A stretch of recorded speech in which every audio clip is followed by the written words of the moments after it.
Hi, I'm Ben Long, an agent with Oklahoma Healthcare Exchange. During this year's annual enrollment, we wanted you to know that you have a local solution for all your Medicare and health insurance needs. Our agents live and work throughout the entire great state of Oklahoma. Whether you're in Lindsay, Ardmore, Lawton, McAllister, or 43. Again, that phone number is 855-786-8343, and we look forward to hearing from you.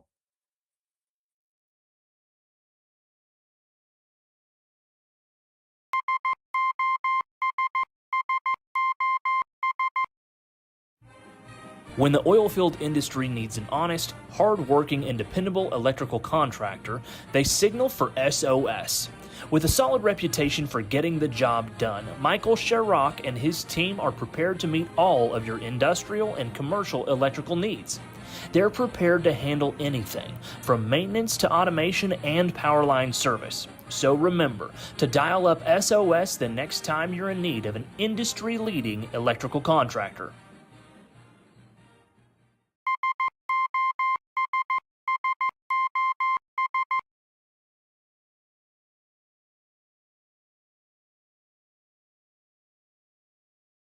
Hi, I'm Dr. Matt Shelton with Lindsay Family Dentistry. I'd like to thank all the patients we've been able to serve over the years. In dentistry, we can care for all your dental needs, including cosmetic dentistry, crown and bridge, root canals, braces, Invisalign, conventional implants for tooth replacement, and mini diameter implants for denture stabilization.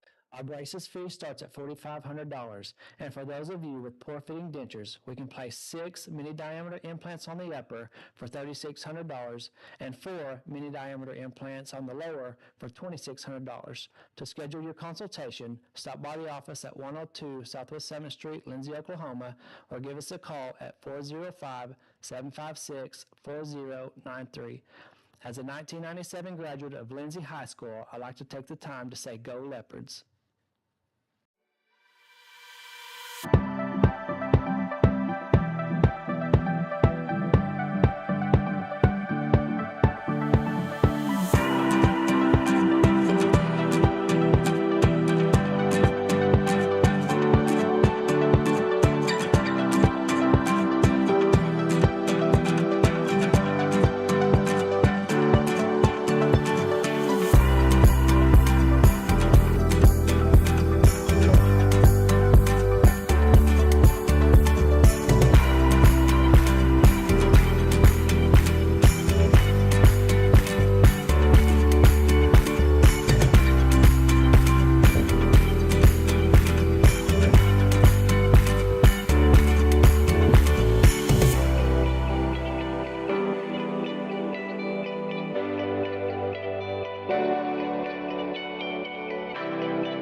Hi, I'm Ben Long, an agent with Oklahoma Healthcare Exchange.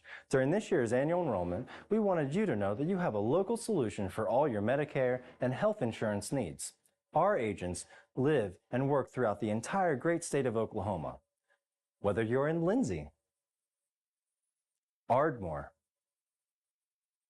Lawton, McAllister, or any of the major metropolitan areas. Give us a call to learn more at 855-786-8300. Hearing from you.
Oh, say, can you see by the dawn's early light what so proudly we hailed at the twilight's last gleaming, whose broad stripes and bright stars through the perilous fight o'er the ramparts we watched were so gallantly streaming, and the rocket's red glare, the bombs bursting in air, gave proof through the night that our flag was still there.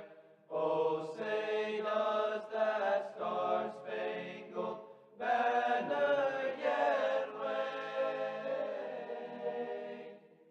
o'er the land of the free and the home of the brave?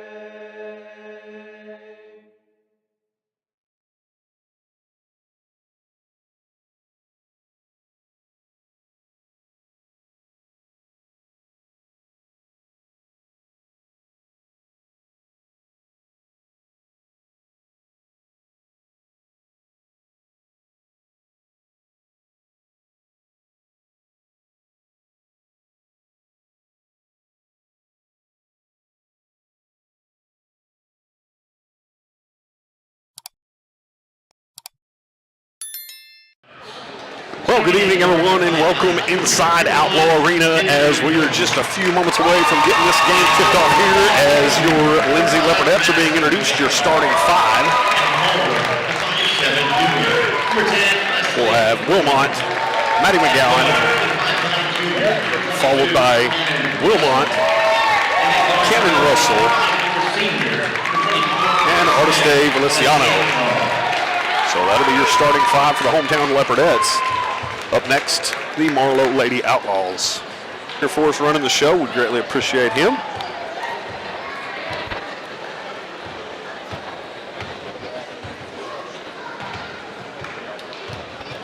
As the Lady Outlaws are making us wait here for the time being. Suspenseful, right, Derek? You know, it's killing me. And now, fans, it's time to get up and on your feet down your seats. And let's meet the starting lineup of your Marlow Outlaws. Starting at guard, the 5'8" senior, number 3, and point guard position of 5'8" sophomore, number 12, Carson. Playing forward for the Outlaws, the 5'9" sophomore, number 14, Gracie Avenger. And forward, the 5'10" senior, number 23, Alvin Hale. And then forward, the 5'10" senior, number 32, Kenley Davis.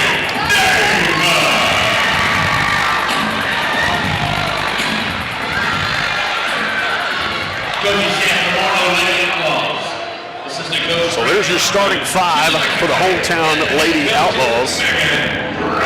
As Eric was pointing to the big screen here during those introductions, they have an actual monster screen up top there that introduces all the girls. So definitely don't see that a lot, especially at the Class 3A level, but Marlow definitely rocking it.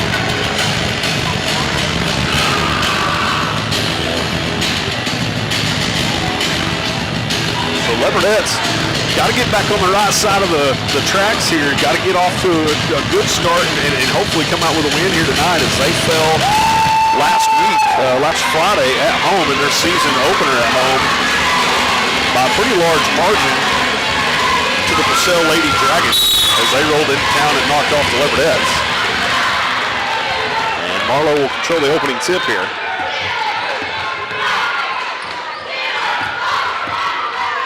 Nearly lost that handle. Able to corral it, keep it in front of her. Little give and go there with the drive. Layup off the glass, no good, too strong. Rebound, put back is good.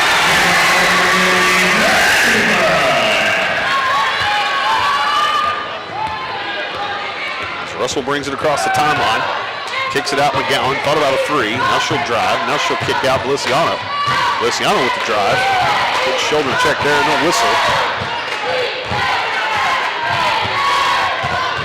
Now Cannon kicks over to Wilmot, far side elbow. McGowan back around to Wilmot. Back up top to Cannon Russell. Little give and go there. Kicks it out, that's Feliciano. Three balls, good!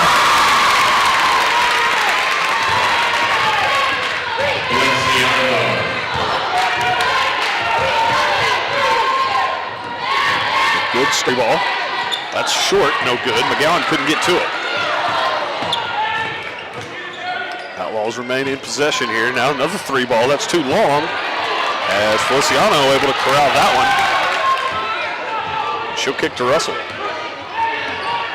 Russell brings it across. Coach K. We're gonna have a jump ball. And that will go. Possession. Will stay with the Leopardettes.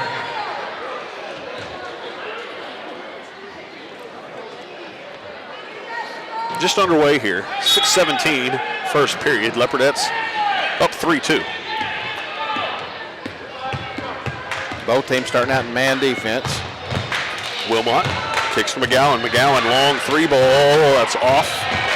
And will end up out of bounds. So it'll go over to the Lady Outlaws.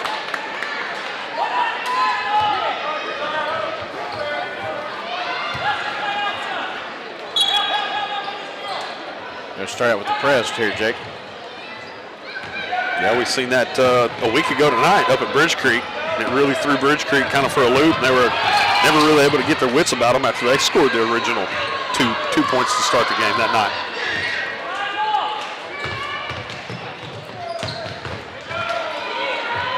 Footer's good. Just a good contested shot. Yeah. Yeah, that's one of them. You basically just got to tip your cap to her and say, okay, you knocked it down over the top of me. Feliciano, dribble drive, kicks it near side. That's Wilmot. Wilmot kicks it down low, has it deflected. That'll be a turnover for the Leopardettes.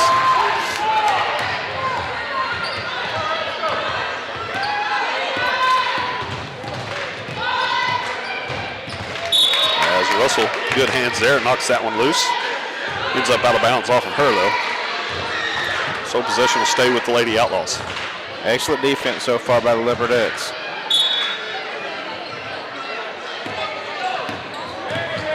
Drive, crossover, layup is contested, good defense there by Cannon Russell once again. Russell goes fast and has that one knocked away. Should stay with the Leopardettes though. That will be the case.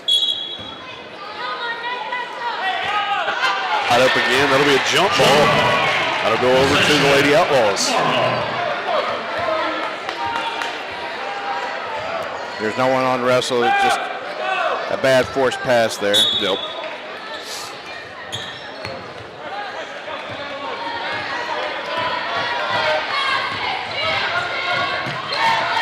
Good double team there.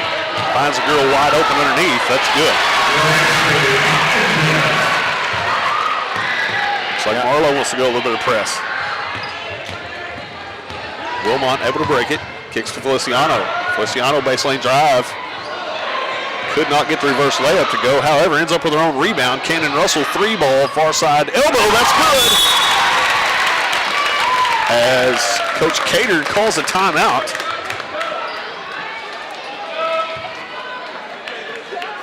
So it'll be a full minute timeout. We'll take a quick one with them as we're knotted up here with 4:25 to play, 6-6. Don't go anywhere, you're watching Leopardette Basketball live on the Leopard Sports Network.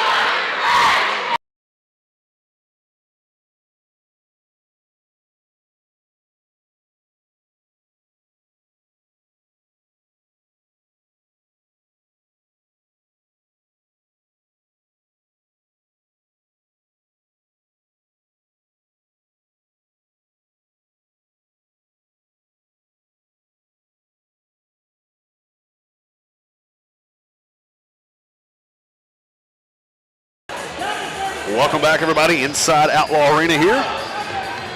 4:25 to play first period. All not a dribble there. She's in a jam here. McGowan nearly had her tied up, and that will go off the Outlaws. So possession will stay on this end of the court. Good defense there by Maddie. Very good defense.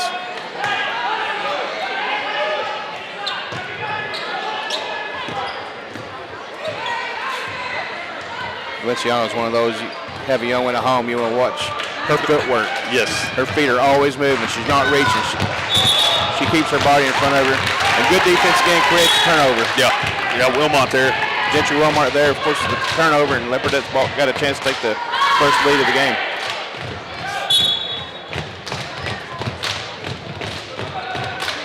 Long pass down to Cannon Russell. She crosses over. Layup is up and in. Good outlet pass there by Maddie McGowan. Looked like a good post route. Kicks to near side.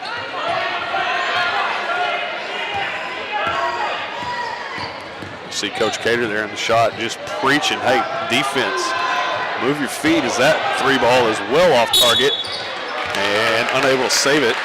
There's an Outlaw. I believe that's Castle checking into the game here.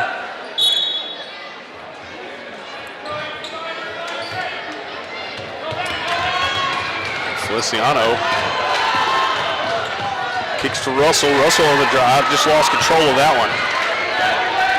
Long outlet pass, layup underneath as she walked. Took about 3 steps there. It was a good idea. She looked like she was getting ready for the long jump. She did that little stutter step before she took her two.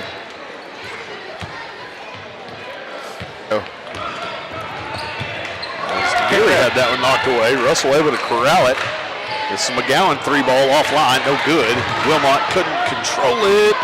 Thought she might have stepped on the far side out of bounds line, not the case. Outlaws will take over. Pretty sure she double dribbled over there.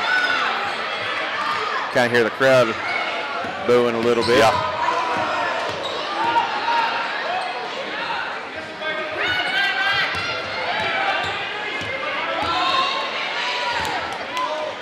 Tried to kick it down low. Good defense there by Maddie McGowan. And they're actually going to get her for the foul. Wow. And there might have been a little bit of contact there, but it wasn't just egregious. It wasn't like the shoulder check Yeah. we got down here, but Valenciano at the beginning of the game. As Brecken Klein will check into the ball game for Wilmot. As she comes into the ball game and gets a first steal just like that. She'll pull it back out. Feliciano, little head fake, drive, kicks underneath. Nice pass there by Artiste Feliciano. As Leslie Wilmot will be credited with the bucket, give the assist to Feliciano. The Outlaws nearly throw that one away. Leopardettes defense is giving the Outlaws fits right now. Near side three ball, that's good.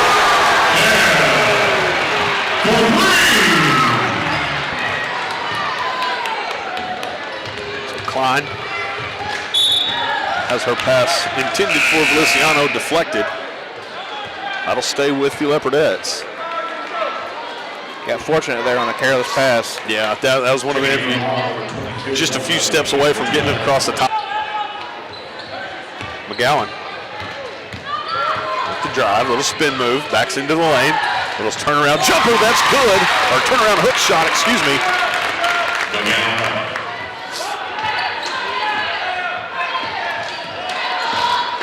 Leopardettes lead early here. Minute and a half to play first period, they're on top 12-9. Dribbled twice on that possession. Oh, good defense there by Brecken Klein. Should be credited with the block there. Pass down low. That's Cannon Russell has that shot blocked. Actually, they're going to say got her on the wrist, so she'll go to the line to shoot two. Like what I'm seeing so far from the Leopardettes. Couple of passes that were a little in question, like you mentioned. You know, not a forceful pass, but other than that, Defense has done a good job. One thing I'll tell you to watch, and I'm kind of concerned about, is the rotation, because they're playing really So able to knock them both down there. 14-9 now. Leopardettes lead. And Marlow's got to go. Not mess around, get a 10 count here. Great defense again by the Leopardettes as they throw that one out. Nope, check that. Outlaws able to come up with it, find a girl down low who was open. She couldn't convert as, my goodness, she took 2 steps. It's going to be a jump ball, but it will go over to the Leopardettes. You know, the girl rolled around down here before she threw the ball. As Eric said, ball don't lie. Jump ball possession, Lindsay.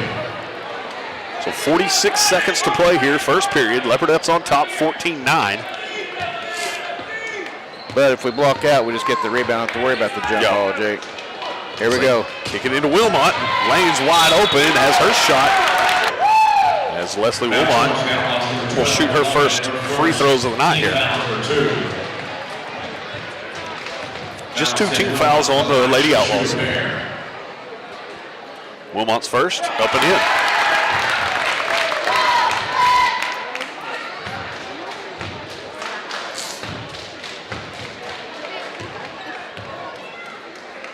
Wilmot's second on the way.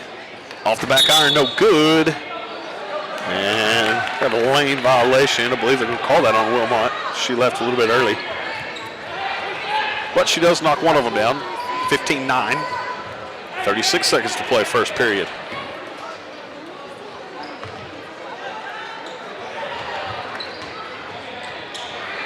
Cannon Russell was kind of baiting her to throw that pass. She was waiting for it.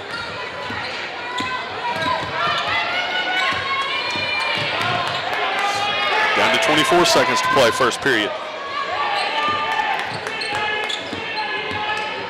Drive in the lane. As Davis will be fouled. So she'll go to the line here for a couple. Cannon Russell's first foul. Team second. Davis unable to convert on the first.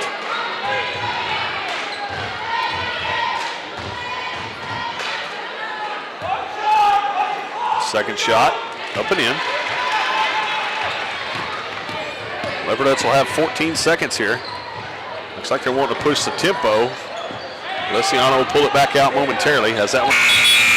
As Marlow unable to get up a shot. So after the first period, your Leopardettes lead by a score of 15-10. Both teams have 2 fouls apiece. We'll take us a quick break. Don't go anywhere. You got second period action coming up next. You're watching Leopardette basketball live on the Leopard Sports Network.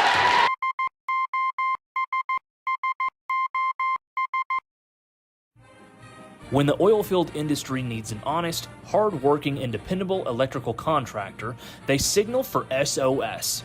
With a solid reputation for getting the job done, Michael Sherrock and his team are prepared to meet all of your industrial and commercial electrical needs. They're prepared to handle anything, from maintenance to automation and power line service. So remember to dial up SOS the next time you're in need of an industry-leading electrical contractor.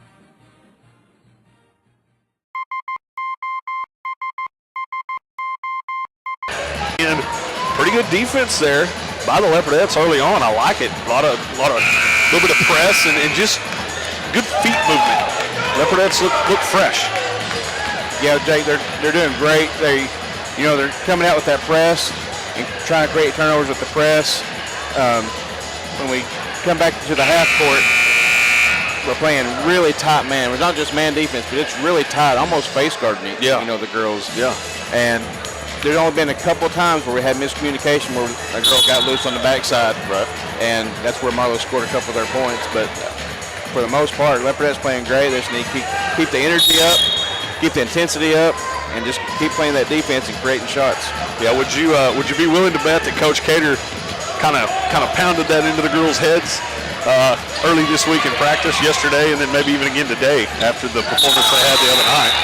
Yeah, I promise you he did. Yeah, as McGowan able to force a jump ball there. That'll actually stay. No, check that. That'll go over to the Leopardettes.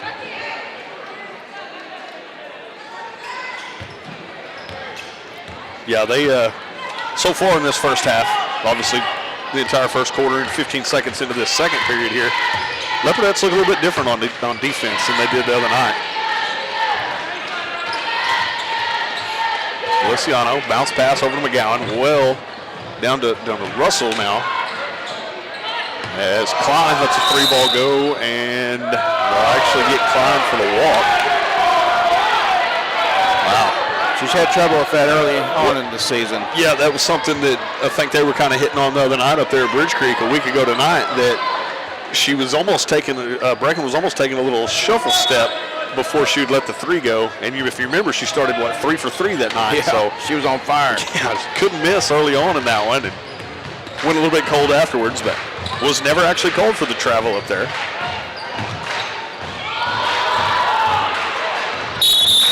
As Cannon Russell will pick up her second. She got into the rib cage there. Body blows, Jake, body blows. For second. Looks like Wilmot will check in for Cannon Russell. Give Cannon a minute to catch her breath, get a little bit of water. She does have the quick 2 fouls here. Still 7:07 to play, second period.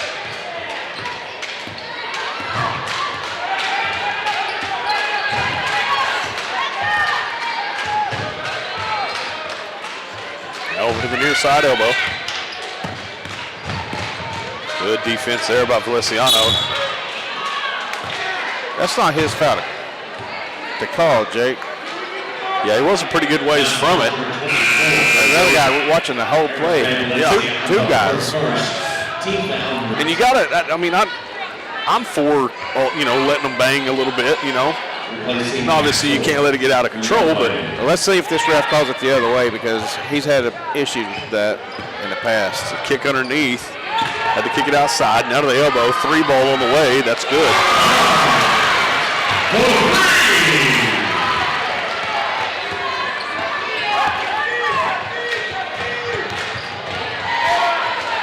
Klein kicks over to Wilmot. Wilmot looking. Nearly threw that one away. McGowan able to keep it in hand as she gives back to Wilmot. Wilmot, little floater. That's good.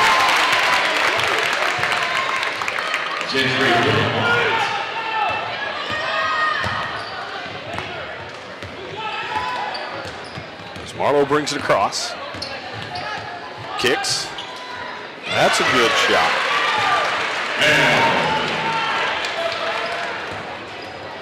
Marlow has decided they can't keep up with that press, so they're getting back on half-court defense. Now they went to his own. Kicks far side over to Klein.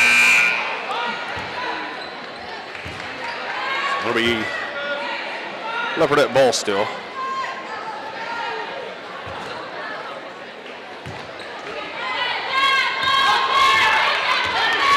Cannon Russell's checked back into the ball game. I'm not sure how that's not a foul. Yeah, I'm with you. That guy is right there in front of him. They called a hand check down here on this end. Yeah. Across the floor.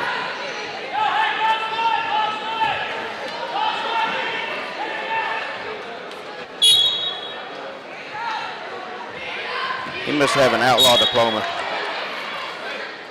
So as Wilmot has that one knocked back at her.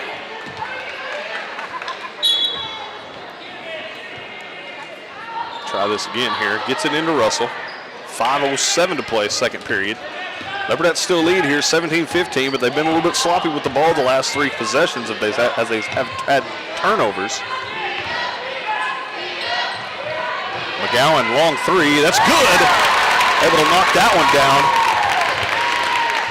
Madison McGowan.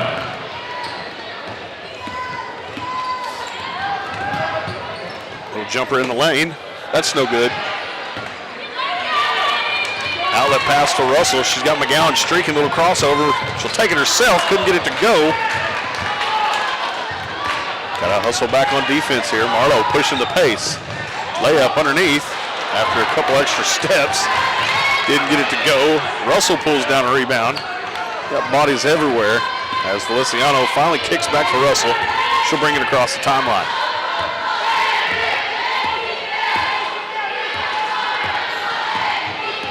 Russell.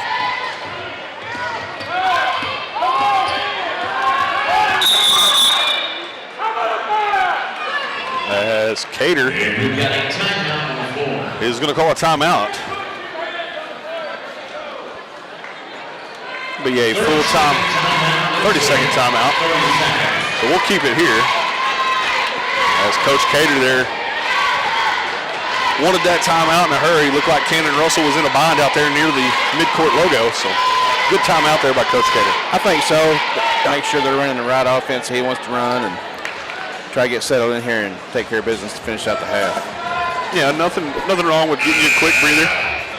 Get you a couple of drinks of water, and like you said, just got to kind of regroup, refocus, and hopefully finish this last 4 minutes in a flurry if you're a Leopardette.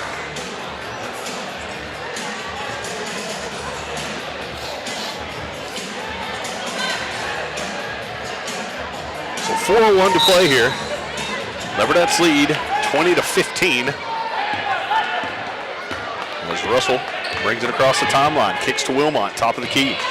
Now to McGowan, she'll let that three ball go. That's off the back iron, nearly got a bounce.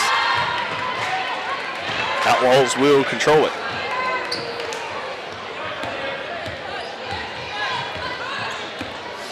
Marlow brings it across. Good hands there by Cannon Russell. Now guarded by Wilmot. Little crossover. Go watch the backside over there, Jake.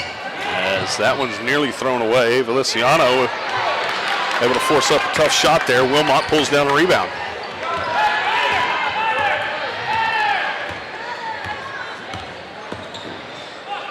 McGowan hands off to Feliciano. As Marlow will take a timeout here to talk about it. It'll be check that. It's going to be a 30-second timeout, so once again, we'll keep it here. Good shot over there by Wilmot, able to increase that lead. Now up 23-15 here, so.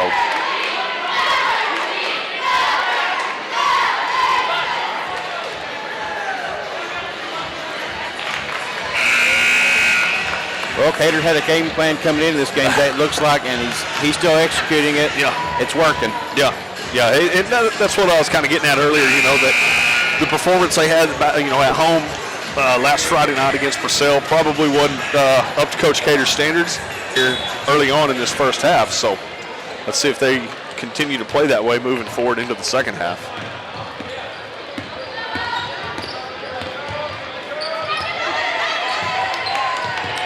Kick it down low, little drive underneath, layup, too strong, no good. Leopardettes couldn't corral it.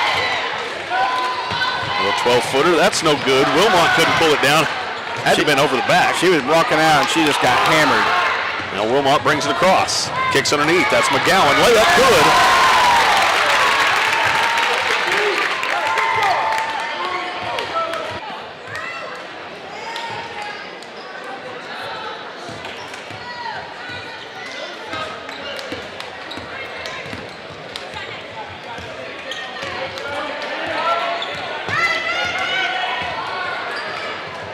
Marlow got to get something where it's good defense once again.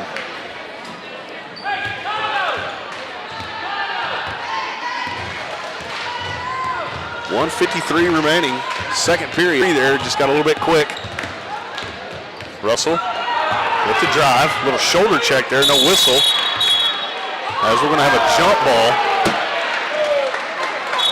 Wow. Mr. Clean hasn't got one right yet. Jeez.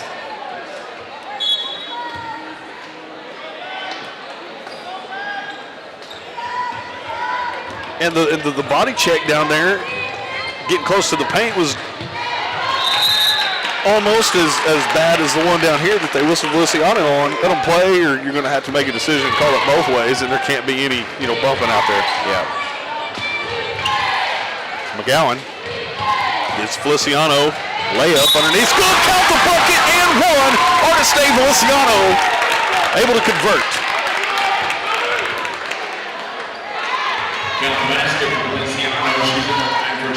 She's got so much speed.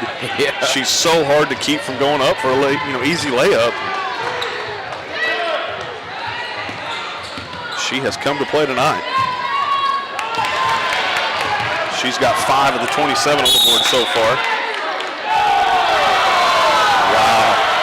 I'm going to say that was off the knee of a Leopardette. I believe they say that was out, or off the knee of Feliciano.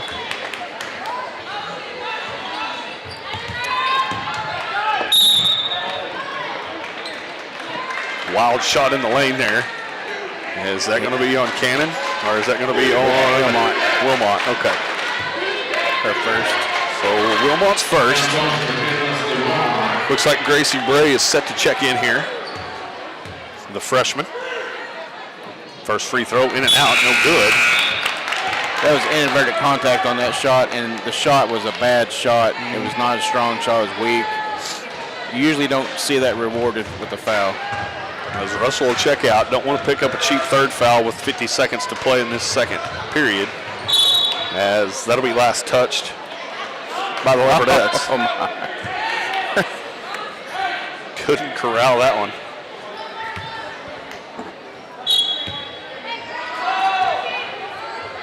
Outlaws get it in.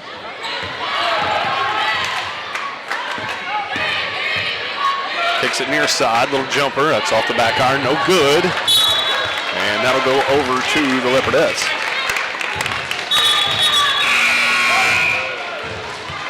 All right, Cannon Russell's going to check back into the ball game.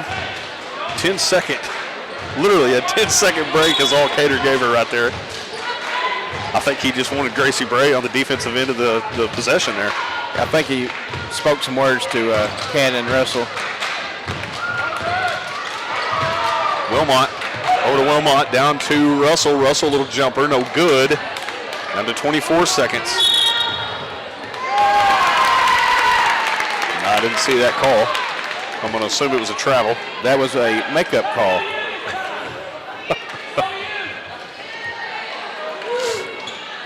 We're still 2 down, but who's keeping track? Get it in. Over to Wilmot, far side. That one's deflected, partially blocked. 15 seconds to play. She's here 27-15. Their defense has been tenacious here in this first half. Don't go anywhere. We'll come back. We'll have some stats here momentarily for you. You're watching Leopardette Basketball live on the Leopard Sports Network.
Welcome back, everybody, inside Outlaw Arena here in Marlow, Oklahoma, where we're about 2 minutes away from getting this third period underway. But before that, got some first half stats here for you. So, Eric, what do we got?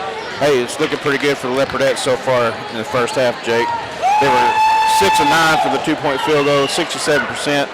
They were 4 for 8 for 3-point, for shooting 50% for 3. You can't ask for better than that. Yeah. You know, in the NBA, you're making millions of dollars shooting 50% from 3. They were 3 for 5 at the free throw line, 60%. That's way better than what we've been doing. We only had 1 offensive rebound and only 5 defensive rebounds. Of course, there weren't a whole lot of shots put up by the Marlow Outlaws because of our defense. Yeah. Just the 15 points in the first half. Yeah. We had 5 assists, 3 steals, 2 blocks. We had 7 turnovers, and we had 5 fouls. Yeah. Anyway, leading the way so far is Russell and McGowan, both with 7. So Leopardettes have possession here to start this third period. A little give and go there. That's Wilmot up and in. So good quick start there for the Leopardettes.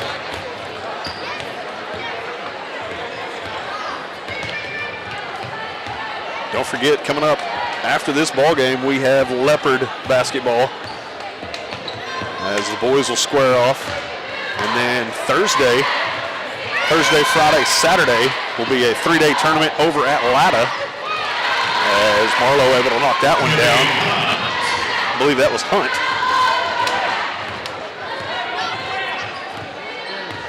Still hadn't figured out the whole schedule for,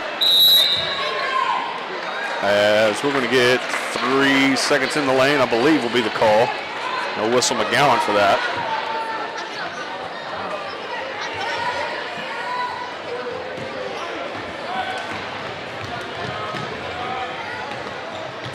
Kicks it back outside. Little head fake, drive down the lane, layup underneath. Good move there.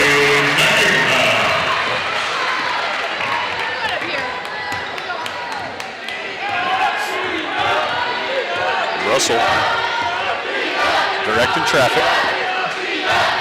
Kicks near side to Wilmot. Well offline. A little bit.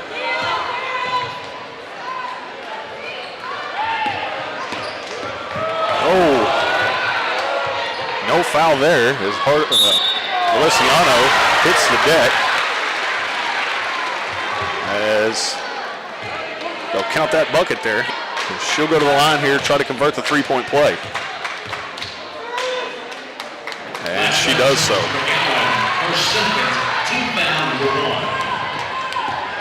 So Leopardettes have been outscored 7-2 here to start this third period. Kicks far side Feliciano. Now back up top to Cannon Russell.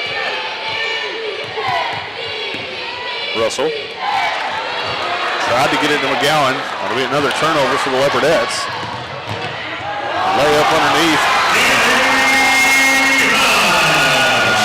Get away with the walk there. It'll be a 30-second timeout, so we'll keep it here.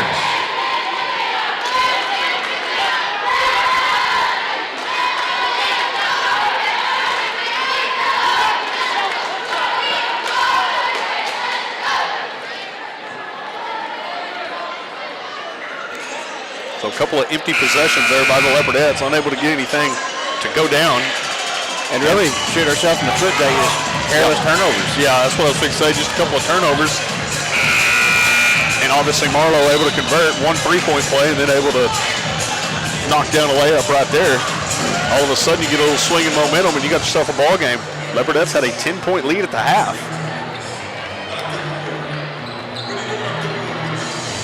But got to credit the Outlaws.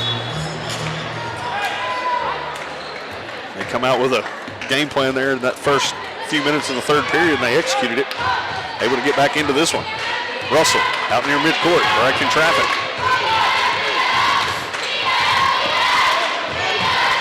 Gets to McGowan. As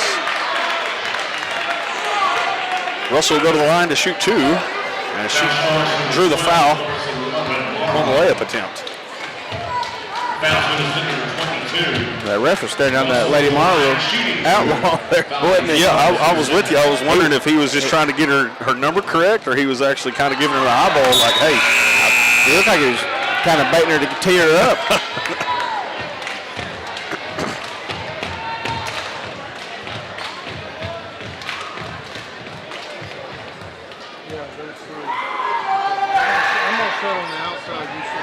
As Russell couldn't get either free throw to fall. Still 29-24 here. 5:05 to play. That time both topside referees seen that one. So maybe that's something they'll watch for moving forward here. Just go by him, Cannon. She'll draw the double team. Feliciano able to come up with it somehow. She kicks to McGowan near side, elbow three. That's no good. As Marlow could not corral it. It'll stay with the Leopardettes here.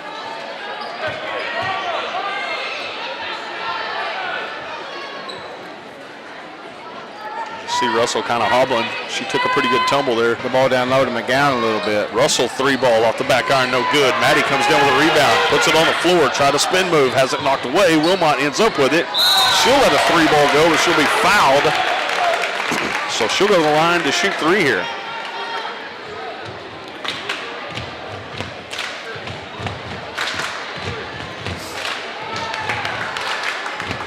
Be her 5th, 6th, and 7th. Oh, I'm sorry, no, won't.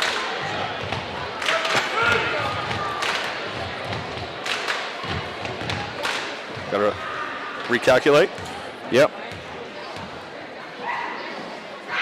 Wilmot's first on the way is good. Last foul is charged.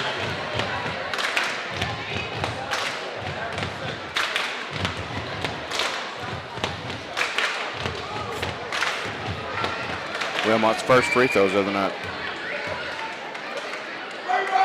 Her second is good as well. Last foul is scored from the 14 Ottinger. Outlaws send in a pair of fresh legs here. Bay, that one's good.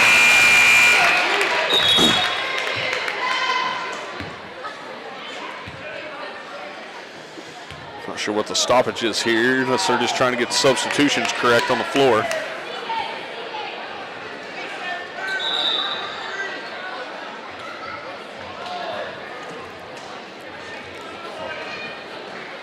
We're going to talk about it.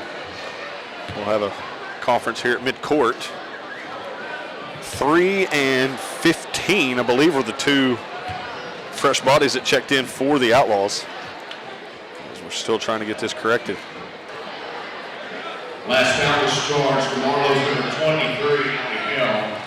That is her second.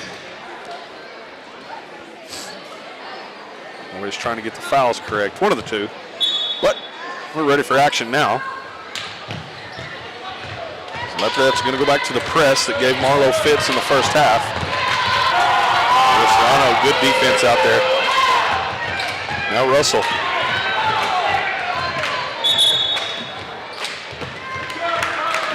As we'll have a timeout. Marlow, as the Outlaws want to talk about it. 30-second timeout, Marlow. Be a 30-second timeout. We'll keep it here. Leopardettes still clinging to a lead. They're on top 32-24. Clutch free throws there by Wilmot. Yeah, 5 points so far this third period. Be looking for a lot of screens coming up here from Marlow. And we're back and ready for action here. Marlow set to inbound.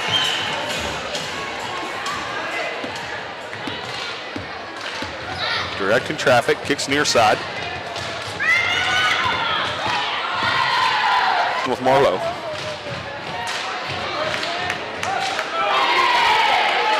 As Breck and Klein will check in for Wilmot.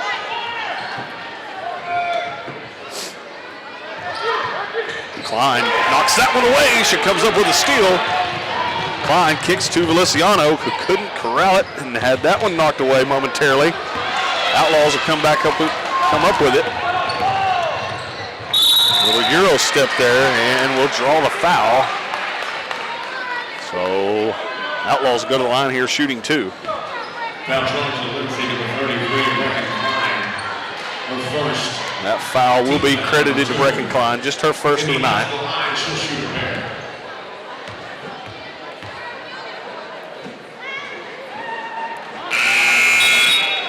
First one no good.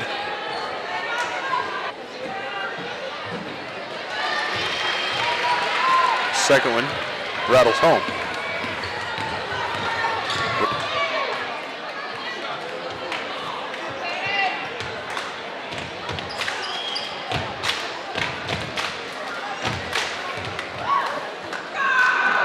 Russell's first was on the way, and that's good.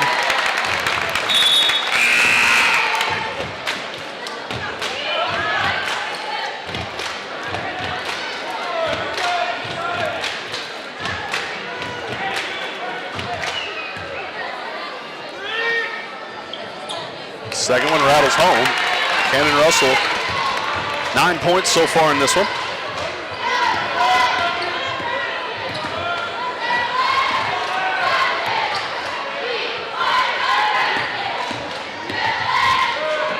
Top of the key, kicks far side. Now the dribble drive. 3 ball, that's good.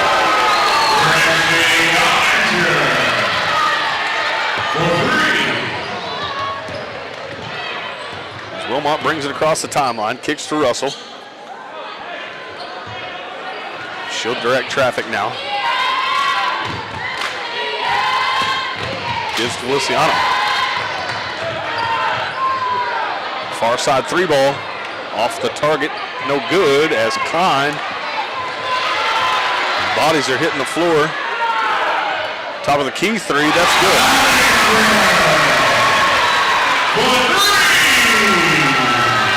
As Moninger able to knock that one down, makes it a 3-point game. 34-31, 2:15 to play, third period. That'll bring that Outlaw student section back to life.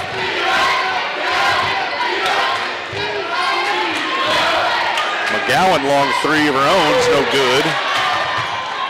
Russell couldn't pull it in.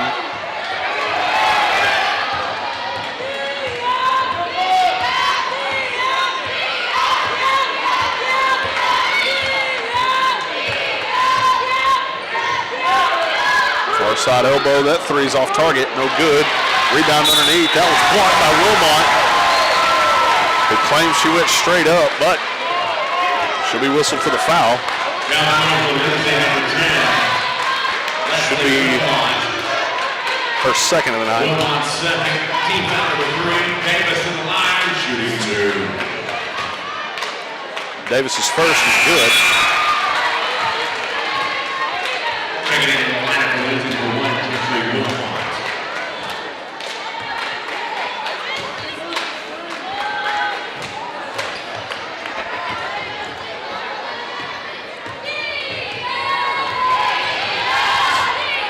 Russell will bring it across.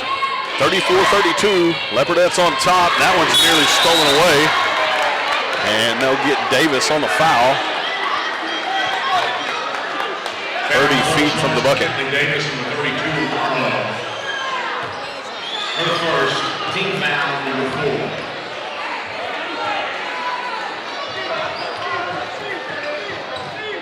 4. Klein. Kicks over far side, Wilmot. Now down low to Maddie McGowan. Little fade away, no good. Wilmot able to pull in a rebound. McGowan, another shot. That's short.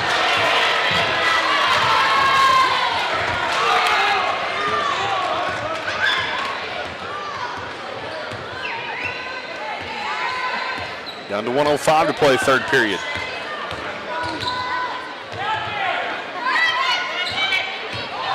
It's Harrison with the drive, kicks far side, long 2 on the way, off the back iron, no good. Klein able to pull in a rebound. Russell brings it across with a little bit of pace. Kicks to Wilmot. Wilmot down in the lane, kicks far side over to the other Wilmot. She'll drive, floater, no good. She'll be hacked in the act. She'll go to the line for 2.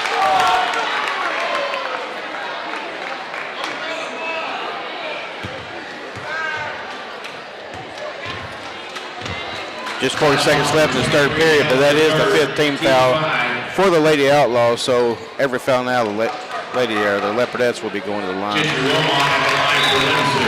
As Gentry Wilmot able to knock down that first.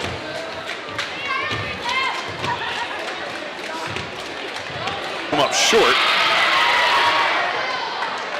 35-32, 35. Open screen. Takes it far side, dribble drive underneath, layup, attempt no good, rebound Outlaws. That one's as Klein will be fouled on the floor. Go to the line here for 2. Again, new rules. No more 1-and-1. Those fouls do reset though after each period. Klein second on the way, and that's good. Top 36-32, getting ready to start this 4th and final period. Don't go away, might have a good one on tap here for you. You're watching Leopardette basketball live on the Leopard Sports Network.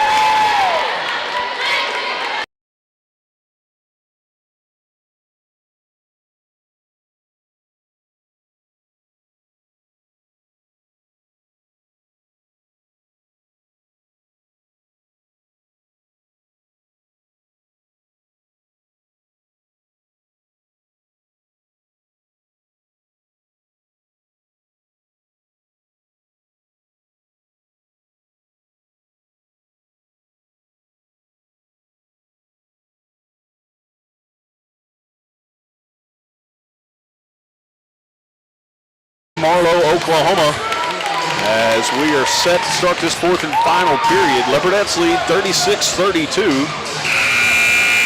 The only time they trailed, haven't looked back. Outlaws able to claw back into it, got it down to a 3-point lead midway through that 3rd period, able to keep it at a 4-point lead.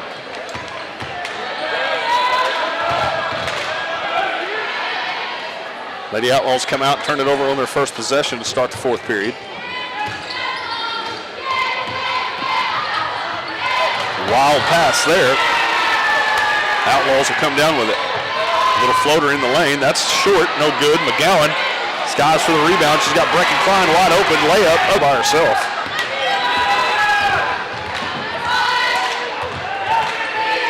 Martin thought about a 3. Hands it off underneath. Now back down low to Martin. Little spin move, floater, no good, and that'll be off the hand of McGowan. So it'll stay on this end. As Feliciano will check into the game for Brecken Klein. Checking back in for Lindsay, number 24, Feliciano. Feliciano, you want her on the floor just for her defensive presence that she's so had out fast. there. Yes, sorry, Jay. She's so fast. Brecken Klein did a great job. She's out there giving Feliciano a rest, so maybe she can finish the way out. Now Feliciano just with 1 foul. She does have 5 points. Over to Harrison. Far side, Martin, 3-ball, little head fake. Nope, she's going to drive baseline, up and under. That'll be her 3rd of the night.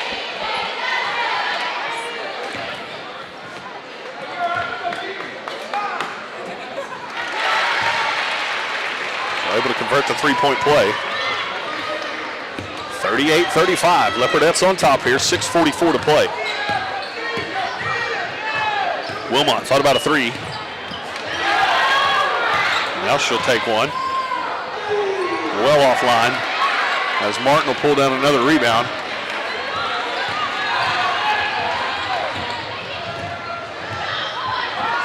Tried to take it coast to coast. Lost it out of bounds, but they say Russell knocked it free. So last touch by the Leopardettes.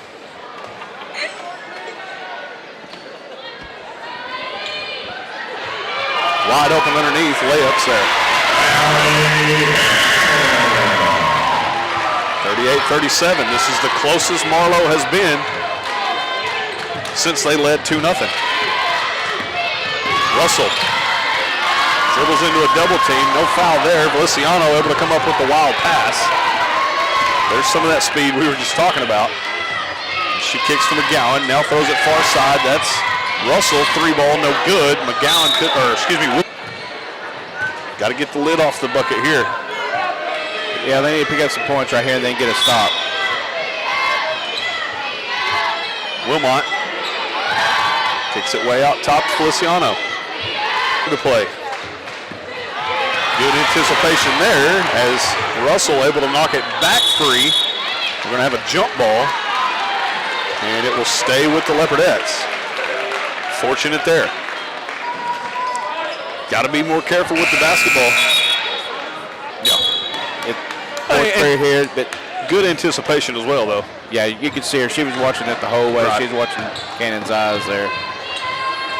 Almost like a linebacker reading a quarterback. McGowan lets the 3-ball go. She'll be fouled. Count the bucket. And one. As Russell hit the floor there. I believe they'll count the bucket, correct? Yes, sir. So good to see Russell pop back up after that collision there. Russell will get to shoot the free throw.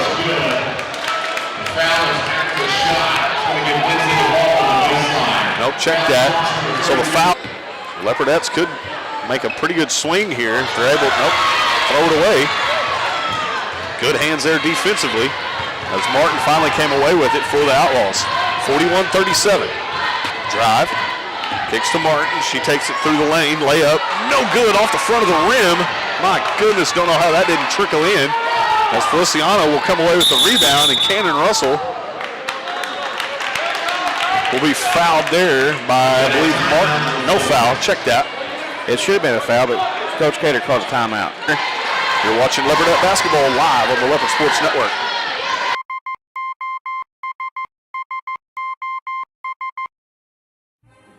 When the oilfield industry needs a job done, Michael Sherrock and his team are prepared to meet all of your industrial and commercial electrical needs. They're prepared to handle anything, from maintenance to automation and power line service. So remember to dial up SOS the next time you're in need of an industry-leading electrical contractor.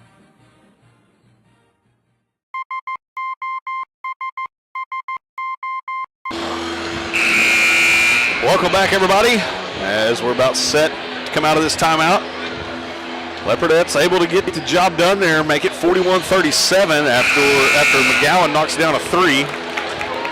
Cannon Russell was fouled after the shot. So Leopardettes, with the extra possession, Leopardettes did just that.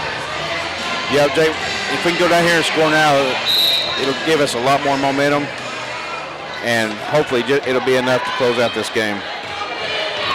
So Russell strides across the timeline, 4:50 to play, 41-37. Russell with the drive, has that one knocked away. Outlaws defense up here in this second half, been a little bit more active with their hands, done a great job. There's Wilmot, set that shield look. Kicks to Russell. Russell 3-ball on the way, looks short. The Outlaws will come up with it. Comes up with it. Now they kick to Russell. Russell underneath. That one's short. Follows her own shot. Just couldn't corral it. Martin. It's also there as we'll have a jump ball, so it'll stay on this end with Marlow. Jump ball. Possession, Marlow. Marlow to inbound. She's got to get it in. She does just that. Gets it into Martin. Martin with the drive underneath. Shot wouldn't go, but she'll go to the line for 2. That will be the 4th foul. Excuse me, 3rd.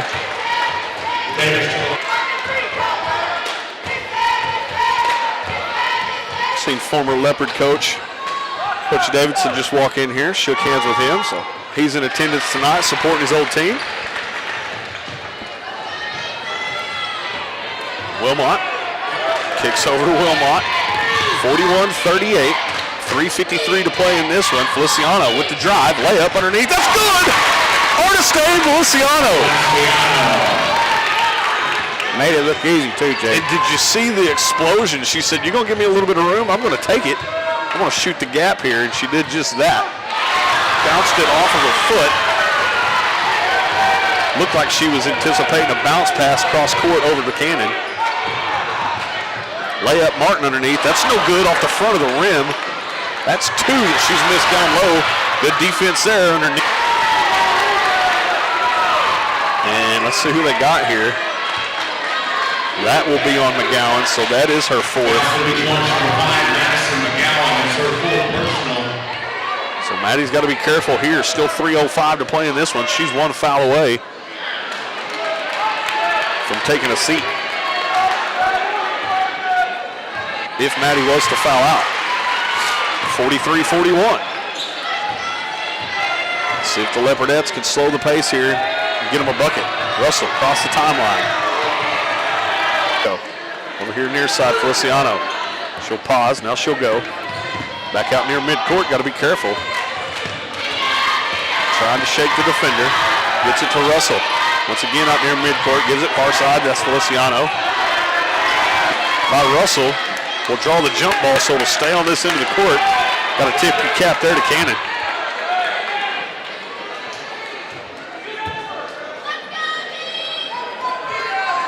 .228 to play in this one.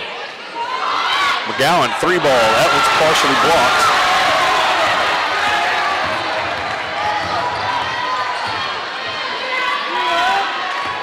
Now Marlow out near midcourt, 2:15 to play.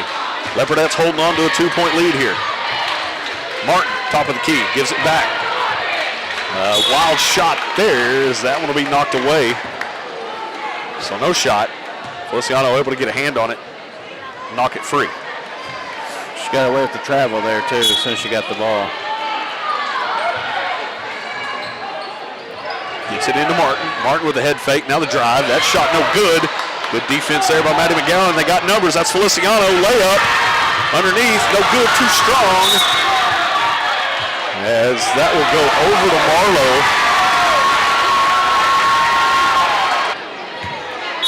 Who wants it here?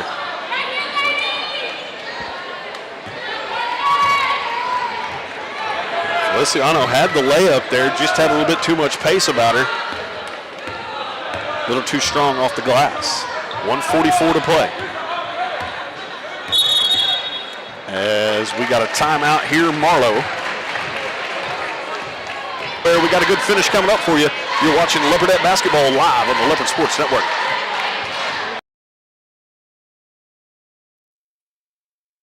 Hi, I'm Ben Long, an agent with Oklahoma Healthcare Exchange. During this year's annual enrollment, we wanted you to know that you have a local solution for all your Medicare and health insurance needs. Our agents live and work throughout the entire great state of Oklahoma. Whether you're in Lindsay, Ardmore, Lawton, McAllister, or any of the major metropolitan areas. Give us a call to learn more at 855-786-8343. Again, that phone number is 855-786-8343. And we look forward to hearing from you.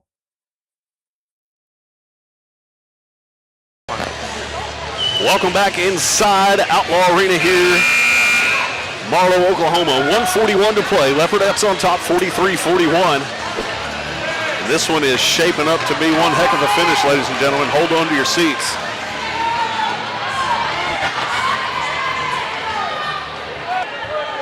Still plenty of fouls to give. Marlow gets it in, guarded by Russell, out near the midcourt logo. Screen set there, unable to shake her, tried to give it and go down low. Maddie McGowan comes up with the big time play there, able to come up with the steal. Defense has intensified during that timeout. Russell across the timeline, she's directing traffic. Gives it away momentarily. Wilmot able to corral it. Leopardettes wanting to slow the pace here, but Outlaws are forcing the issue. As Coach Cater wants a timeout, I believe it'll be a full. 58.9, still 43-41. Don't go anywhere. You're watching Leopardette basketball live on the Leopard Sports Network.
Welcome back inside the Outlaw Arena, everybody. 58 seconds remain here in this fourth and final period.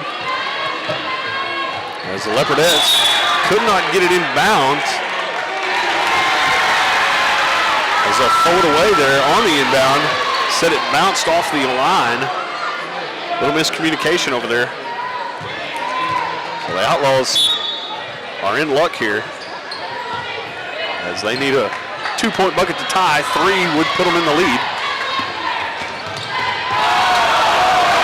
A forearm shiver there, no call. Luciano. Now down to Martin. Wilmot. Are you kidding me? They will foul Martin, and that'll send her to the line for a couple here. That's all going to be Maddie's 5th foul.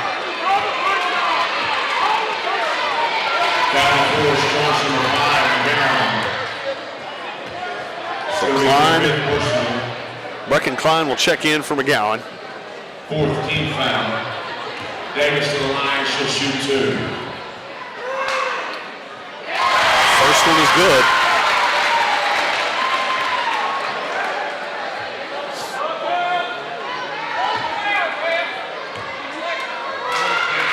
Second one rattles home.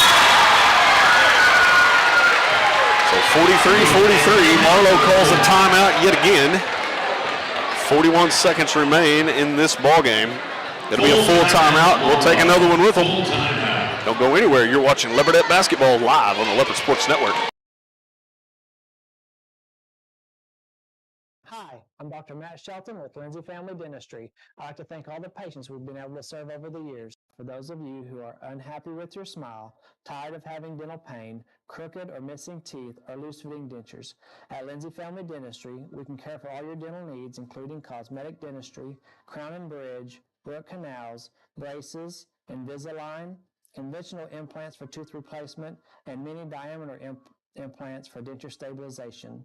Our braces fee starts at $4,500, and for those of you with poor-fitting dentures, we can place 6 mini-diameter implants on the upper for $3,600 and 4 mini-diameter implants on the lower for $2,600. To schedule your consultation, stop by the office at 102 Southwest 7th Street, Lindsay, Oklahoma, or give us a call at 405-756-4093.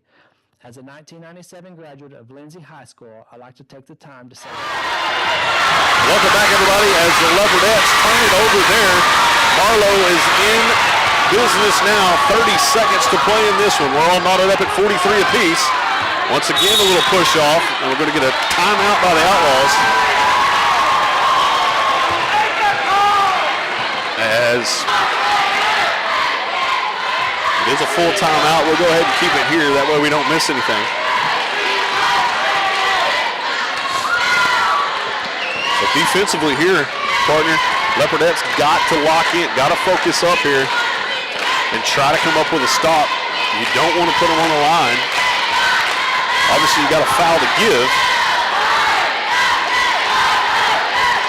Yeah, I don't know, Jake.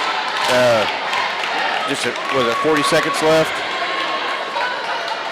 The defense is going to have to be stifling. We'll probably get called for the foul, and I don't know if that's a terrible thing. It will guarantee us a possession, right? A chance to tie it or go ahead. Yeah, being draw up a play. 26 seconds here defensively. Let's see what he's drawn up for the ladies. We'll have to score something, or Marlow's just going to run out of time to take the last shot. It's Klein. Way out near midcourt. Now they kick it. Now back up top of the key. Down to 10 to shoot. She walked, Jake. Top of the key. Now over to the far side. Now she'll spin. Marlow going to have to put up something here. They try to kick. Marlow led for literally 30 seconds of this ball game. Some questionable calls down the stretch there that were not called. A couple of shimmy check forearm shivers that were never called, and it's going to end up costing the Leopardettes in the end here as they fall 45-43 as Davis was able to knock down the layup and seal the victory for the Lady Outlaws. Wow. Literally led for about 30 seconds of this ball game and was able to get it done. Yeah, Jake, it basically just comes down to execution. We did not execute very well, really, the whole second half. Yeah. We kept shooting ourselves in the foot and turning the ball over, and just continued all the way through that last series where we had a good chance for a 2-on-1 layup, but a shaky pass.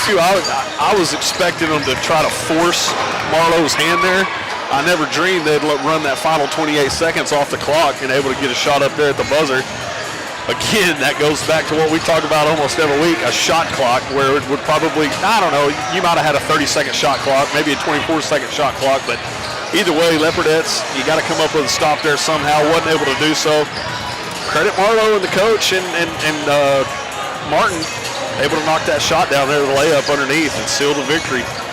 They end up winning it by 2, 45-43, so Leopardettes go down, but up next we got boys action coming up as the Leopards are about 9 minutes away from tipping this one off here. We'll take us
Hi, I'm Ben Long, an agent with Oklahoma Healthcare Exchange. During this year's annual enrollment, we wanted you to know that you have a local solution for all your Medicare and health insurance needs.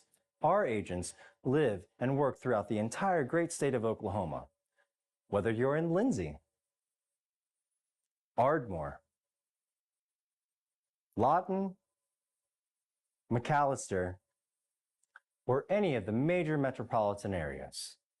Give us a call to learn more at 855-786-8343. Again, that phone number is 855-786-8343, and we look forward to hearing from you.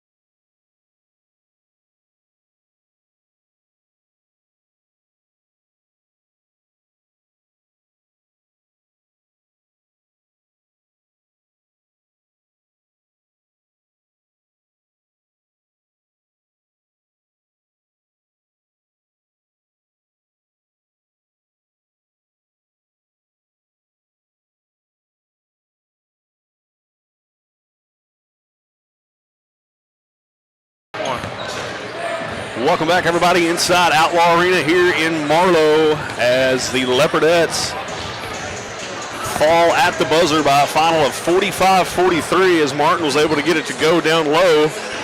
And got some stats here to talk about. Not first half stats. We sounded, sounded promising, but be interested to see what these second half stats provide. Yeah, Jake. The girls shot 9 of 15 overall. And, that's a big three-point. They were 4 for 8. They ended up shooting 10 more three-pointers in that second half, but only made one more. So they ended up 5 of 18. And so that hurt, shooting just 28% whenever we're shooting 50%. From the free throw line, they were 10 of 16. We had 3 offensive rebounds, 12 defensive rebounds, 7 assists, 7 steals, 5 blocks. We had 15 turnovers, and a couple of them were crucial there at the end of that game there. Yep. And we had girls had 12 fouls, and McGowan, who fouled out there in the fourth, led the way with 10 points. Right behind her was Cannon Russell with 9, Gentry Wilmot with 8, Leslie Wilmot with 6, Valenciano had 7, and Klein had 3. Well, and talk about McGowan fouling out there with, I believe she went out with like 45 seconds or so remaining in that fourth period. That's one of them deals, and credit Marlow and their coaching staff. They drew up that play specifically for Martin there at the buzzer because they knew McGowan was obviously no longer in the ball game, and the size differential, Martin able to get the ball to go, couple of couple of dribbles and a little step back there, and she able, comes up with a nice layup underneath. Was actually guarded by Wilmot in that situation, I believe, is who had her down low, which gave up a little bit in the height department. But man, that's one of them. You lead almost the entire way. Literally, Marlow scores the opening bucket, leads 2-0, and that took about 25 seconds. Lindsay comes back down on the other end, knocks down a 3. All of a sudden, they're up 3-2, and they never trailed again until the final buzzer. Credit Marlow, though, man. They made the adjustments. They did what they had to do to win that ball game late, and they got the job done. So Leopardettes fall to 1-2 on the season. They'll be 1-1 in conference play. They will be in action again coming up Thursday in the Latta tournament. But moving aside from that one, we got Leopard basketball coming up right now, as the Leopard starting 5 is just about to be introduced here. Head coach, Coach Terry and Coach Wilson. This one should be a lot of fun. Seen just watching there while we were off air, Marlow looked like they had some kids that had a little explosion to them, had some hops. So obviously we know what the Leopards roll out each and every night. So this one should be a good one. Yeah, this is always a good matchup, Jake. Lindsay Marlow.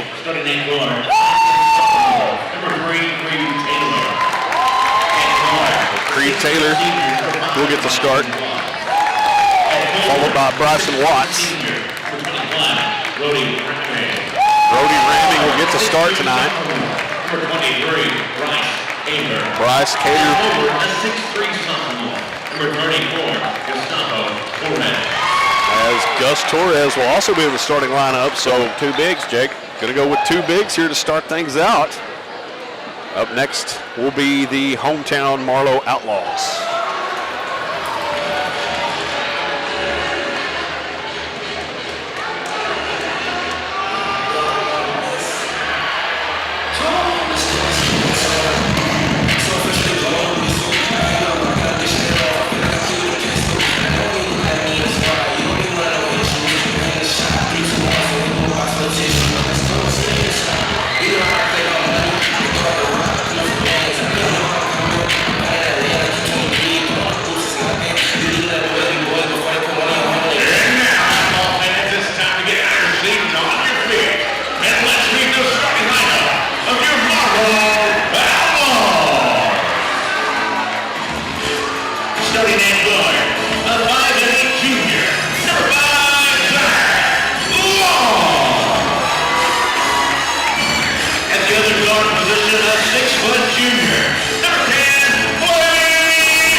There's your starting lineup for the hometown Marlow Outlaws. Once again, Leopards going to go big here to start things off as Brody Ramming will get his first start of his senior season. The 2 bigs will be Brody Ramming and Gus Torres, followed by Creed Taylor, Bryson Watts, and Bryce Cater.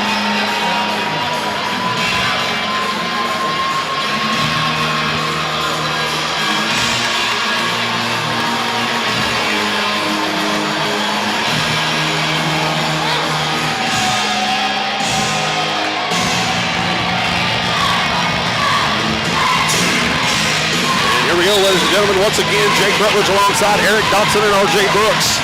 We are underway from Marlow as the Outlaws will control the opening tip.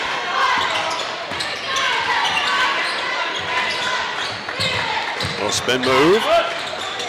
Good defense there by Gus Torres. Not allowing any more. Harris kicks to Harris. 3 ball.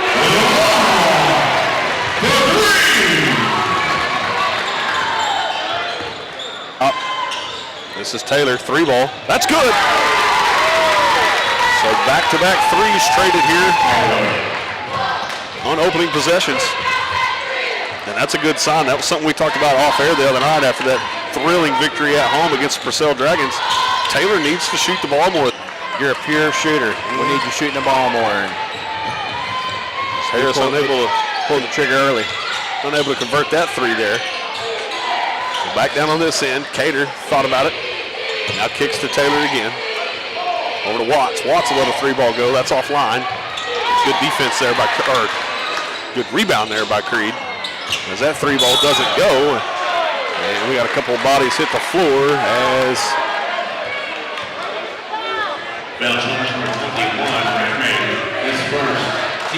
they'll get Ramming for the foul.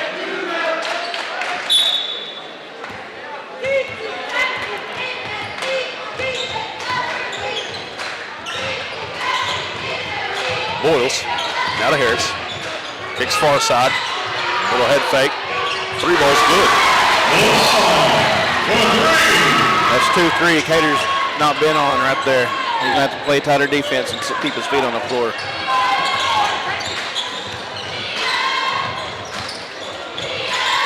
Cater kicks over to Watts. Now over to the far side. That's Ramming. Ramming looking. Now he'll drive. Layup underneath. Count the bucket and one. Brody ramming.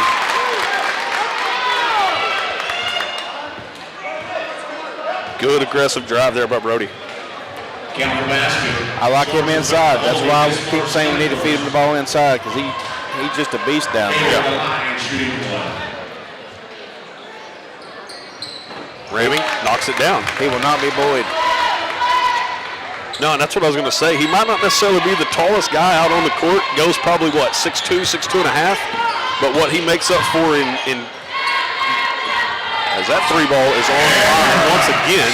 Wow. Well, Marlow has come out hot here shooting the three. And all three of them have been over Bryce Cater. He's not playing bad defense. They're just making good shots. Ramming. Now kicks to Watts, over to Taylor. Taylor finds Watts once again. Creed Taylor, long three ball. That one nearly rolls in. Wow.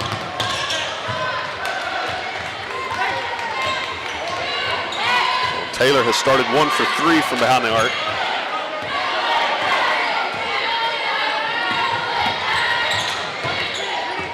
(9-6), Outlaws on top.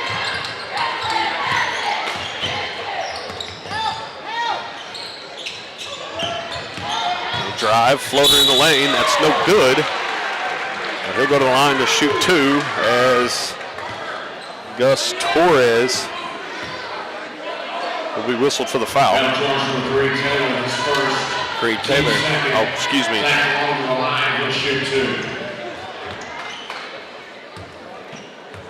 Taylor whistled for the foul. That free throw rattles home.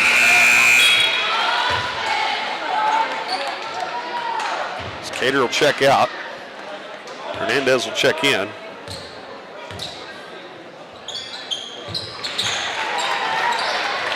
So he knocks down both free throws. 11-6 early on here. 4:55 to play, first period. Hernandez. Over to Watts. Now to Ramming. Foul charge the Outlaws number 11, Wade Harris, who's first. Team foul number 2. Foul system number 34, Gustavo Torres to the line. He'll shoot 2.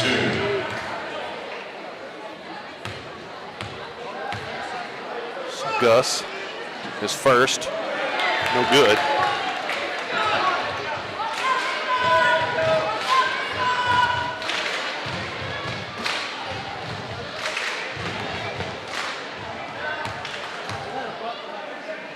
Torres second. That's true. It's at 11-7, 4:43 to play, first period. Oh, good hands there by Gus. Knocked it free momentarily. But Boyle's able to corral it, make the layup.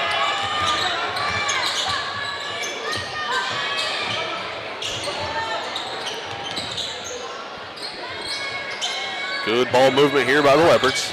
Hernandez kicks to Ramming. Ramming kicks it back out as Taylor lost the handle. Layup underneath, that's good.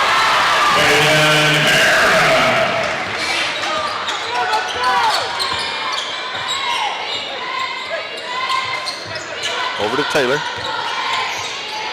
Now Ramming down to Hernandez. Watts, far side.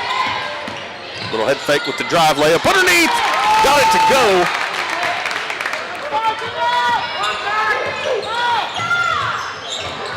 Moving at a frenzy now. Good pace to this one early on. Kicks it down low to Boyles. Boyles will be hand checked by Gus Torres. That'll be his first of the night.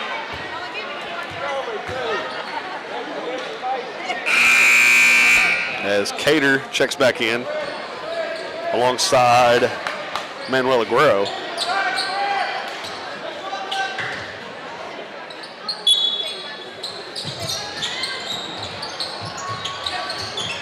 Gets it into Harris. Harris will bring it all the way back out, top of the key. Now back to Harris. Over to the other Harris. Harris. Crossover. Kicks it back out. Harris once again, thought about a three. Head fake, drive, fade away. Offline, no good. Aguero with his first rebound of the night. Hernandez. Now Watts. Watts will let that three ball go. That's good. Bryson Watts.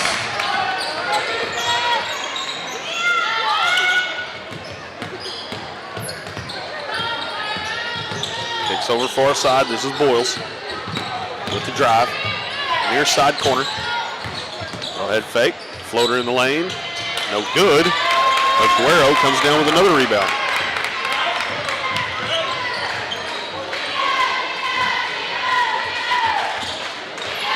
Leopard settling in here. Cater, 3-ball. Off the back iron, no good. Good look there by Cater. Davis. Layup. That's no good. Hernandez pulls down a rebound.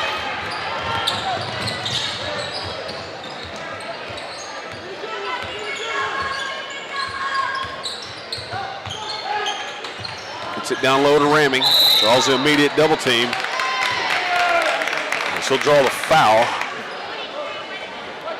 Bucket won't count. Foul starts number 5, Zach Long. There'll be a foul on the floor before the shot. This first team foul number 3, checking in for Long, 22. Picking up halfway. As Ramming will check out, he looks to be gassed. So Isaac Cameron will check into the ball game, the freshman. Lone senior out on the floor is Bryson Watts.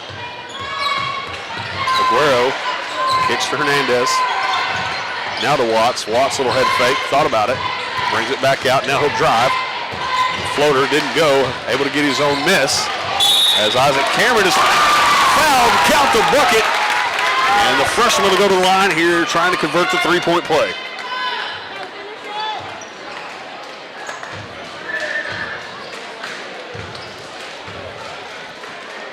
Count the basket, number 22, Cameron.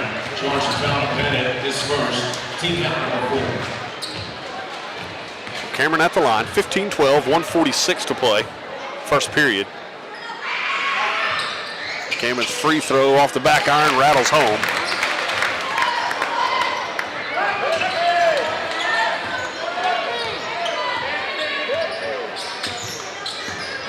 So a quick 3 points there by Cameron as soon as he checks into the game. Leopards are going all small here. As that one batted away, Boyle able to corral it, layup underneath, rattles in.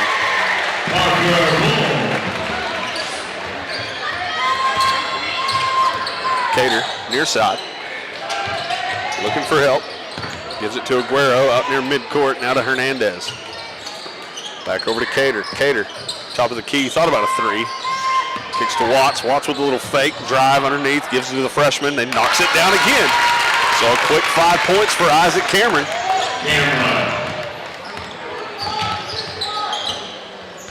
Harris. Kicks it back out.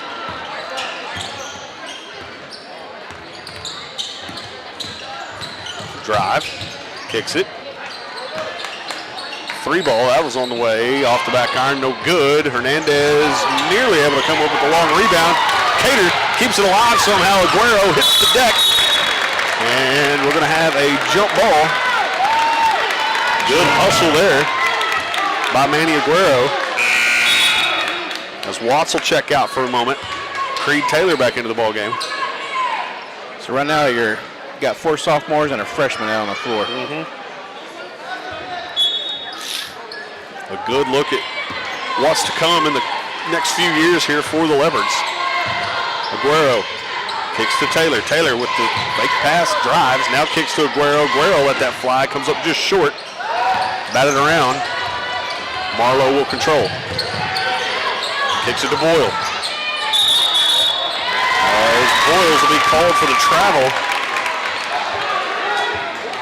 Kind of drug his feet there as he was trying to draw that foul on Cater. Leopards have clawed back into this one, knotted it up at 17.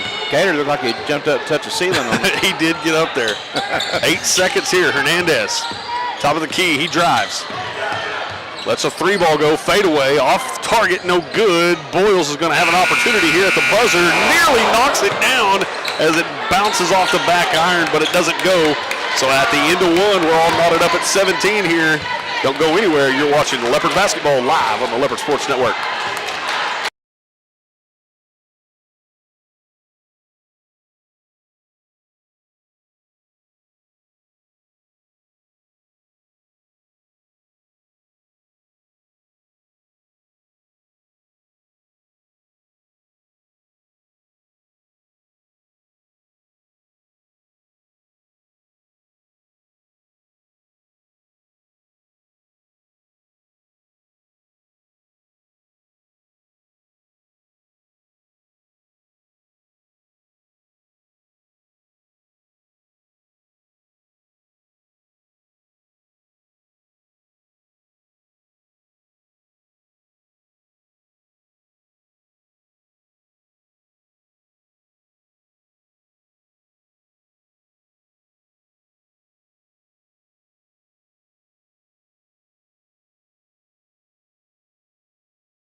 Welcome back inside Outlaw Arena here in Marlow, Oklahoma.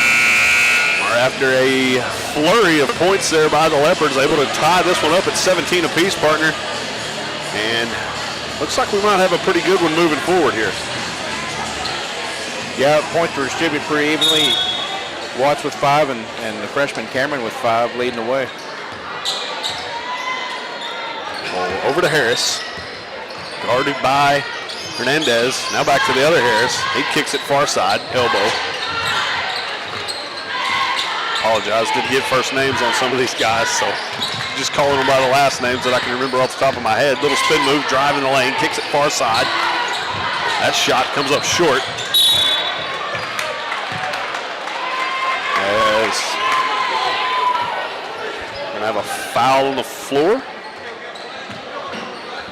Another ghost foul for the Leopards. I believe that's Hernandez will be whistled for his first.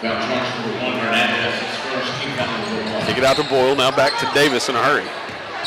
Or excuse me, Harris. Out near midcourt, guarded by Hernandez. Between the legs, little drive, kicks it back out, that's Boyles. Little spin move, floater in the lane, got it to go.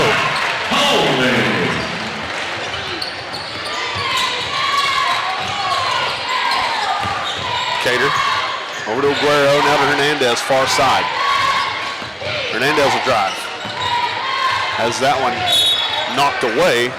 That'll stay with the Leopards.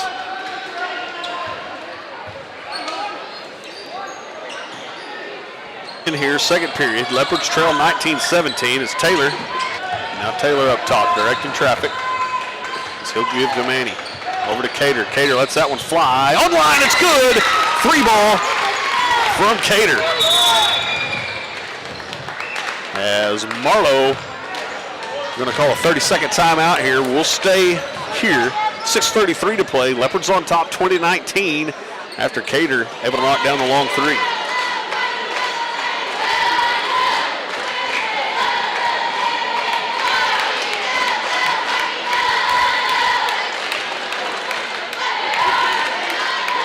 The Leopards have done a good job clawing back into this one and finally find themselves on top here by a point. As they trailed, I believe, at one time during that first period. I believe it was 15-6. And they closed out that first period with, all sophomores and the freshman, Cameron. And they came out in the second period. They didn't make any substitutions. That same group came back out and has been out there ever since the second period started. Now Watts has checked in. Yeah, and that's for lack of a better term, that's a good problem to have if you're Coach Terry and Coach Wilson. If you can Leopard basketball. Yes, sir. So back underway here, 6:28. Leopards on top by a point, 20-19. Kick it down low to Boyles. Boyles couldn't get it to go. Good defense underneath there by Cater. Harris will end up with it. Floater's good. Just need to block out and finish that. You got to stop. Just block out and finish. Watts will bring it across. Kick to Cater, now over to Taylor. It's Aguero now. Cater. Is there defensively by the Outlaws. Layup, other end is good.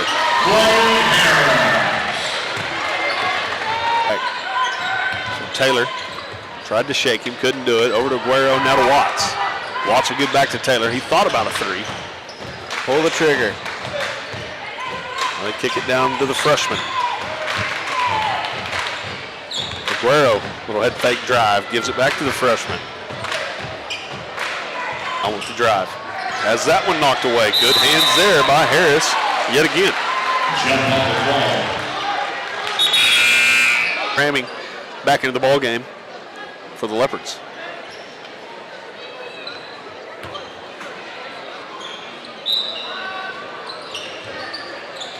Watts to inbound. Kicks to Cater. Thought about a 3. That's online. Count it. He's 2 for 3 from 3-point. Knotted up again here, 23 apiece, 4:46 to play. Second period, they kick it underneath as Boyles got that one to go. Remy wanted to come out and help, but he's got to stay down low on Bulls. Far side, that's Taylor. Kicks down low to Ramming. Ramming could not handle it, as that'll be deflected out of bounds. Last touch by Brody. as Hernandez will check in for Manny Aguero.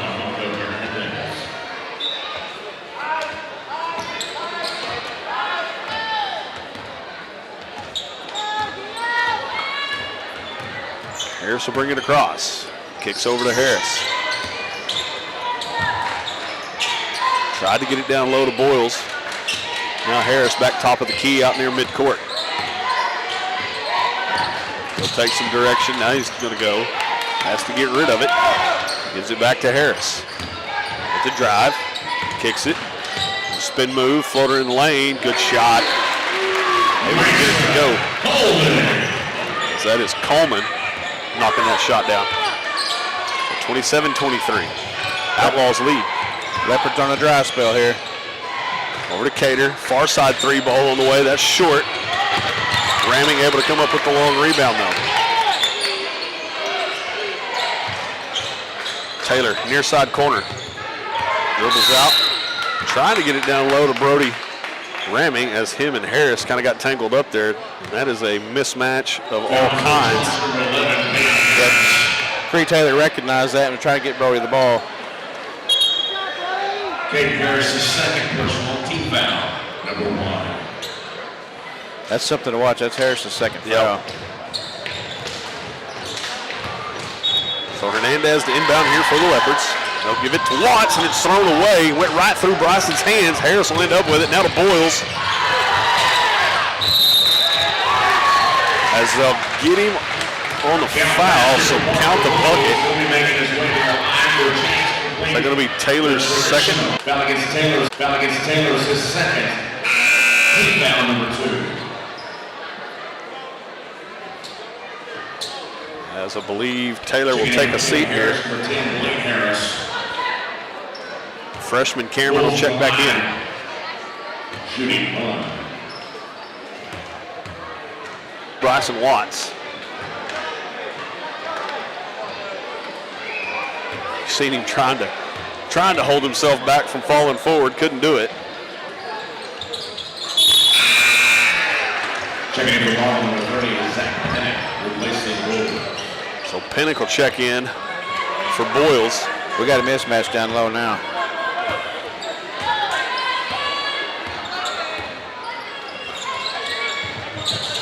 Cater kicks it back out to Hernandez. Over to Watts, now to Cameron. Cameron tries to get it down low to Ramming. Ramming could not hold on to it. Loses it out of bounds. Had the right idea. Brody just got to keep a hand on it.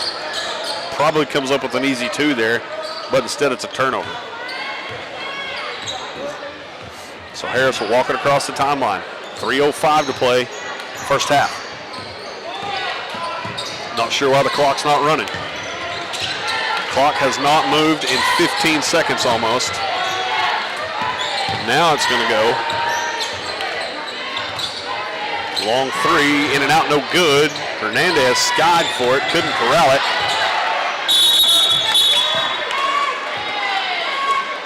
As we'll have a jump ball. And when you don't block out, that's what you get. They have to block out if they're going to win ball games. As soon as the ball goes up, everybody goes underneath the rim. Gets it in just in time. Cater left his man momentarily open for a 3, but he didn't want it. Harris hands to Harris. Now kicks it far side 3 ball. That's good. Coach Terry will call a timeout as his Leopards trail 33-23. It'll be a full 30-second timeout. We'll take, nope, check that. It's going to be a 30-second timeout, so we'll go ahead and keep it here. Leopards have got to find a way to come up with stops and stop turning the ball over on the offensive end. Yeah, Jake, they're just shooting themselves in the foot every time they get down here in scoring position and have a mismatch. Yeah. We throw the ball away. We can't catch a pass, we can't hang on to a pass, or we just throw it away.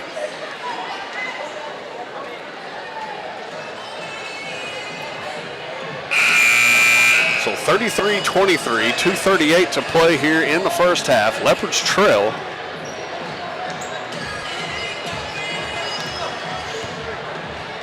This is their largest deficit of the game as they trail by 10. They were down 7 at one point. as Creed Taylor has picked up 2 fouls early on in this one. Probably wouldn't expect to see him this next 2.5 minutes here. Could be wrong though, depending on what Coach Terry sees as far as mismatches goes, or matchups go. Hernandez brings it across the timeline. Kicks over to Cameron, now back to Hernandez. Hernandez very nearly lost that. He'll go a little Euro step and has it swatted by Boyles. Boyles wants to go fast. They got numbers. As that one's over the far side. Thought about a 3. Cater got to stay on your feet there. They kick it down low to Boyles. Boyles too strong off the glass. No good. Harris pulls down a rebound. Actually, Hernandez will end up with it. We're going to have another jump ball. Jump ball in possession. But that'll go over to the Leopards. So good hustle there by Hernandez. As Watts checks, or excuse me, Gus Torres checks into the ball game for Ramming. Ramming will take a breather with 2:08 to play. I'd like to see him and Torres and Ramming in there together. They don't have 2 bigs that can guard both of them. Drive. Tried to get it down low to Hernandez. We're going to have another jump ball. Hernandez has done a good job here tonight tying them up. They've only scored 6 points this period. Harris, biggest lead of the night, 12 now. Cameron, over to Cater. Cater looking. No, they're going to call a travel on Gus Torres. Unfortunate. Great move down low by Torres. So Harris will walk it across. 1:10 to play, second period. They're going to clear it out and let him take Torres one-on-one. Kicks to Boyles. Boyles tried it. 3 ball on the way. That's offline. 1 minute remaining. Watts able to corral the rebound. 55 seconds to play. Leopards need points here. They get down low to Gus. Gus has to kick it back out. Cater lets a 3 freshman. He couldn't get it to go. Follows his own miss. Second opportunity, no good. Still alive down low. Gus Torres with the ball. Up and in. Gus Torres finally gets it to go for the Leopards. 10-point game. 22 seconds to play. Harris across the timeline. Guarded by Hernandez out near midcourt. Down to 12 to shoot. Hernandez might be lining up here for a one-on-one, maybe a 3. Kicks it. Put back by Boyles. Very nearly goes, but does not. So Leopards fortunate there. They are trailing by 10, 35-25. What a tizzy of a first half that was, partner, man. Lots of back and forth there. Should be a good one coming up here in this second half. We'll take us a quick break, go over some stats here momentarily. Don't go anywhere. You're watching Leopard Basketball live on the Leopard Sports Network.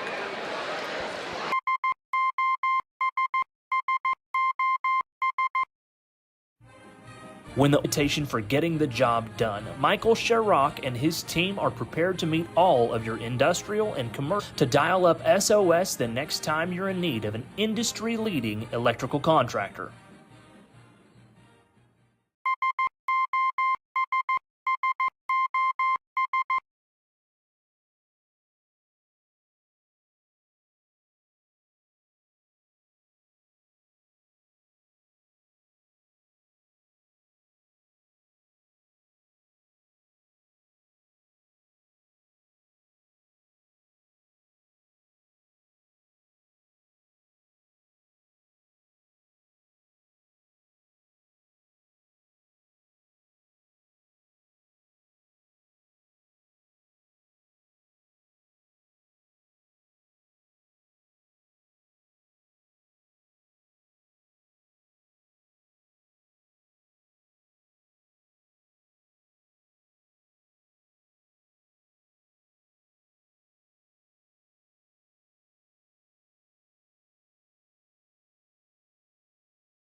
About 3.5 minutes or so from getting this third period underway. Your Leopards trail 35-25. He shots up. We shot 10 times from 2-point field goal range and made 5 of them, 5 of 10. Free throws, made 3 out of 4. That's pretty good from the free throw line. We had 6 offensive rebounds, 6 defensive rebounds. They scored 25 points that first half, and we had Watts leading the way with 8 on the perimeter defense. Jake, I know Caters had 4 threes shot over him and made, and it's not his, but offensively, we need to quit turning the ball over. We're creating mismatches, we're moving the ball great, and then bam, we're just turning the ball over. Well, and there was a couple of instances down low where, they did exactly what we were talking about. Brody Ramp wasn't able to keep it in his, in his hands there, loses it out of bounds, turns into turnovers. And then Marlow, credit them, they're able to take it back down the court and convert off of those turnovers. So really, like you said, if you can eliminate those turnovers, I understand they're going to happen occasionally, but you've got to eliminate them as much as possible and try to find a way to get your offense back into some sort of a rhythm here. Yeah, Jake, we had 28 possessions that first half. We had 28 possessions and 25 points. And we had 7 turnovers. Yep. That's 25% of our possessions, we turned the ball over. Mm-hmm. So, you cut that down and get some more of your shots to fall, you're in this game. Yeah. I just watch it with, the eye test. I think we're a better team than they are. They have a Bulls. We got the kid is good. He is good. Yeah. We're going to have to put a body on him. Ramey, in my opinion, needs to stay on that kid. And they have a couple of 3-point shooters. But ultimately in this one, you're down 10 here. You got off to the shaky start. You trailed, I believe it was 15-6 at one point in time. Able to get it knotted back up at 23 apiece. So, I believe it was. Golly, was it 23 apiece? I think it was at one point in time, and then they've been outscored ever since. So, Leopards just got to find a way to get back into this one. Obviously, and we talk about this, you can't do it with one shot. You're going to have to have good possessions on both ends of the court, offensively and defensively, and just start chiseling away at this thing. And don't be afraid to go down low and hopefully draw the foul, go to the line. And the only way you're going to be able to do that is you're going to have to score, and when you get back on defense, you're going to have to create stops. Yep. And they're going to shoot, so you're going to have to block out to try to create more stops. Yeah, instead of trying to out-jump these guys, because that's not going to happen. Almost all of them are over 6 foot. We don't have that advantage. Right. Yeah, you talk about blocking out more than probably anybody I've ever dealt with. You're always harping on blocking out, and it's true. It's just fundamental basketball. Yeah, I'm not giving you a hard time. It's legit. Like, you've got to block out. There was a couple of possessions down there from Marlow where Lindsay just wasn't able to block out. You said it. Guys were just going straight up rather than putting their, your butt in their gut, for lack of a better term. They're trying to out-jump some of these guys, and I don't care. Boyles has got some hops to him. Oh, yeah. We're down by 10. 8 of their points were put-back points. Yep. Yeah, so just about ready to get underway here for the third period. Again, Leopards trail 35-25. Still plenty of time in this one. No need to hit the panic button. Leopards just going to have to tighten some things up. Creed Taylor does have the 2 fouls, so that'll be something to watch moving forward. See if he can stay out of foul trouble the rest of the way. And you see right now, the Leopards, I believe, that is the same starting 5 we began the night with. Leopards are wanting to go big here with Gus Torres and Brody Raming in the ballgame here to start the third period. And I think that's the thing to do. You see Torres got 6 inches on the guy covering now. Well, we are back underway here, third period. Jake Rutledge alongside Eric Dotson and R.J. Brooks. Live from Outlaw Arena here in Marlow. We'll give and go there. Cater kicks it back out to Raming. Raming will drive. Little stutter step, goes underneath and has that one blocked. Good drive there by Brody. He'll get to shoot too. Oh, they are going to call that a foul. Okay. Or shooting foul. I was beginning to wonder. So Boyles whistled for the foul, I believe they just said that's his first, as Brody's free throw is up and in.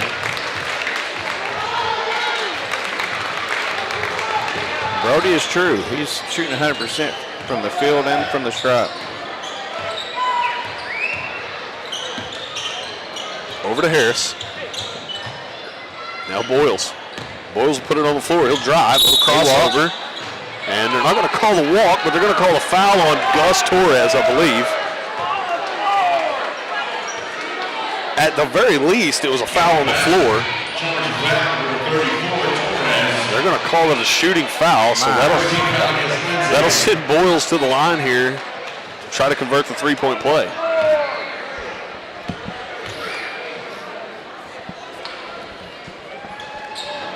And Boyles does just that.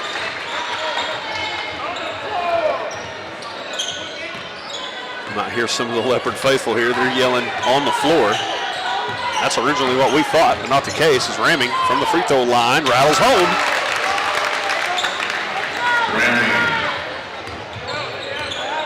Harris, over to Harris.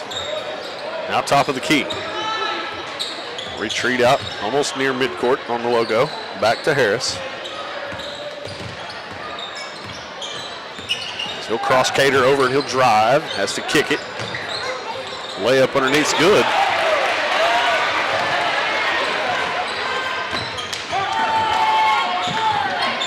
Taylor now, far side. Thought about a three. Now gives back to Cater. Now Taylor, far side once again.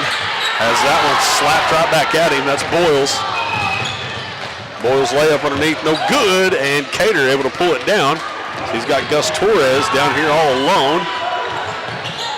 And the Leopards throw it away. Boyles comes up with it. Boyles is pushing the pace. Kicks to Harris underneath, layup, count the bucket, and one.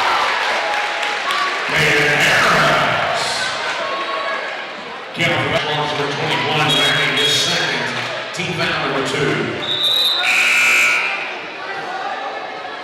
So Hernandez will check in for Creed Taylor here, as they'll give Gus an opportunity to tie his left shoe.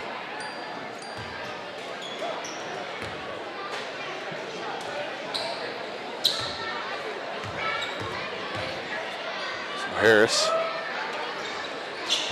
converts the three-point play. 14-point game. Hernandez brings it across the timeline. Crossover, looking for Torres, couldn't find him. Gets it to Ramming underneath, layup couldn't go. Torres kept it alive for a minute as we got a few bodies on the floor. I believe we'll have another jump ball, and that'll go over to the Outlaws. 43-29, 6:13. Kick it out, that's Harris, little head fake, he'll drive. Now he kicks it back out. Long three ball from the elbow, that's no good. Ramming could not pull that one in.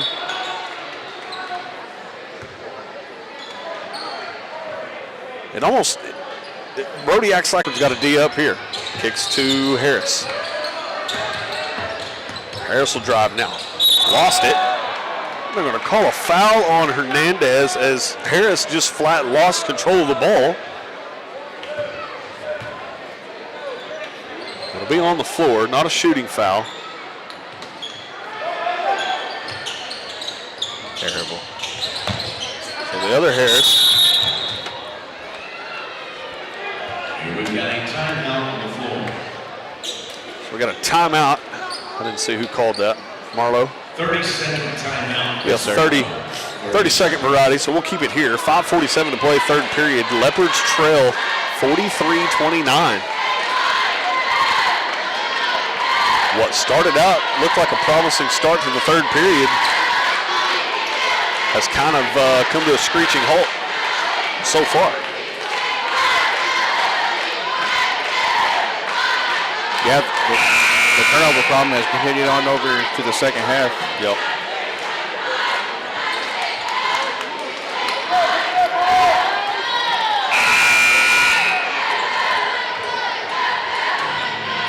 So coming out of the timeout, Harris set to inbound here for the Outlaws. They lob it down low to Boyles.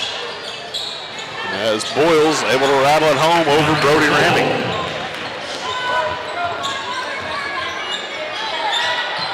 Leopards are gonna have to get some stops if they want to claw back into this thing. Watts kicks to Cater. Cater's three balls on the way. In and out, no good. Hernandez, littlest guy on the court, able to pull the rebound in, just couldn't get his shot to go. Good hustle there.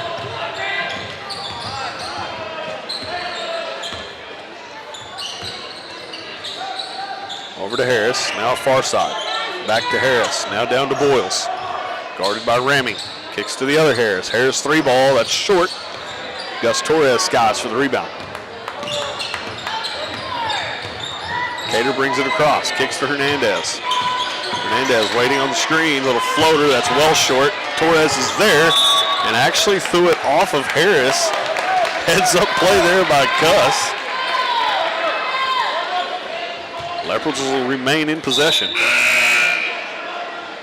As Manny Aguero will check in for Cater. Checking in the lineup for Lindsay, number 24, Manny Aguero.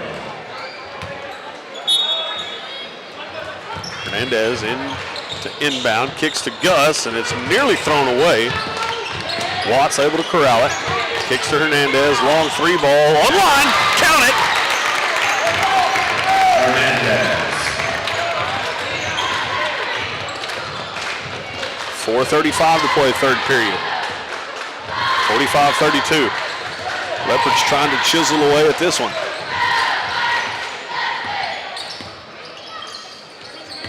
Harris. Spin move. Kicks far side. Gave him plenty of room there. He lets the 3-ball go. That's short. Gus Torres couldn't come up with it. Outlaws control. Now to Harris. As he has that one knocked away, and they're going to call a foul.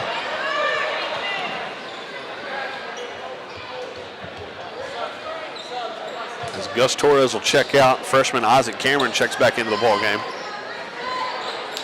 I like the spark that Cameron gave us there in that midway through that first period. Absolutely. Let's see if he can do the same here. They kick it down low to Boyles. Unable to get it to go. Ramming pulls down a rebound. Thought about going fast with it. Thinks otherwise. Gives to Hernandez. Hernandez. Watts is going to have to get more involved on the offensive side of the ball here. Hernandez 3-ball. Back to back. Count him. He's got a quick 6. The team's loaded with shooters, Jake. Any one of them could just pull it up. Good defense there. Lindsay has numbers, bounce pass to Hernandez, and he has accounted for 8 points in about a span of 38 seconds, ladies and gentlemen. And just like that, the Leopards, they have life. They now trail 45-37 with 3:24 to play in this third period. Full timeout. As this will be a full timeout, so we'll take one with them, get us a quick drink, don't go anywhere. Leopards mounting a comeback here. You're watching Leopard basketball live on the Leopard Sports Network.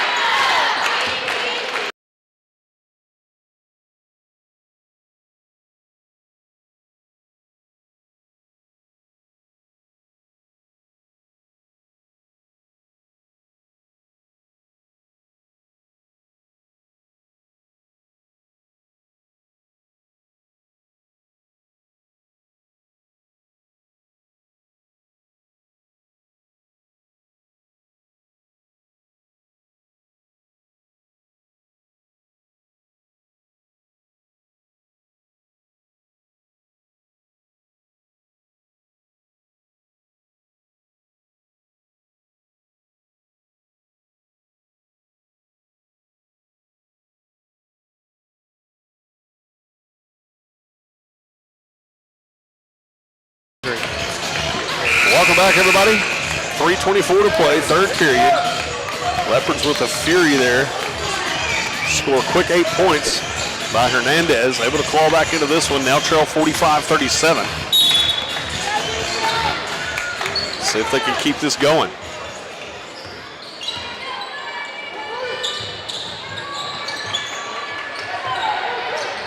Boyles is wide open for a minute underneath. He'll drive. Couldn't get the layup to go, but he will draw the foul. As the Leopards really haven't had much of an answer for Boyles here. So he's really been their only offense. Gonna be on Isaac Cameron. His first. That'll be Cameron's first. Foul charge number 22, Isaac Cameron, his first. 15 foul. That's the 15th foul for this period. So they'll be shooting free throws every foul now. Of course, they just have one.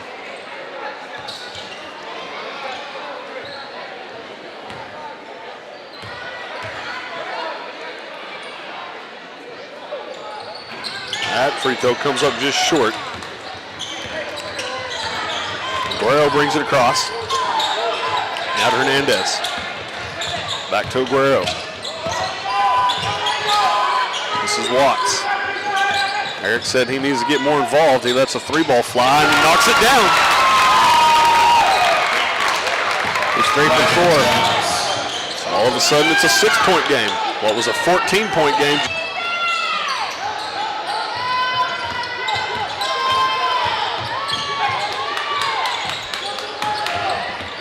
Out near top of the key, hands off underneath. A little spin move, floater in the lane. Good shot there.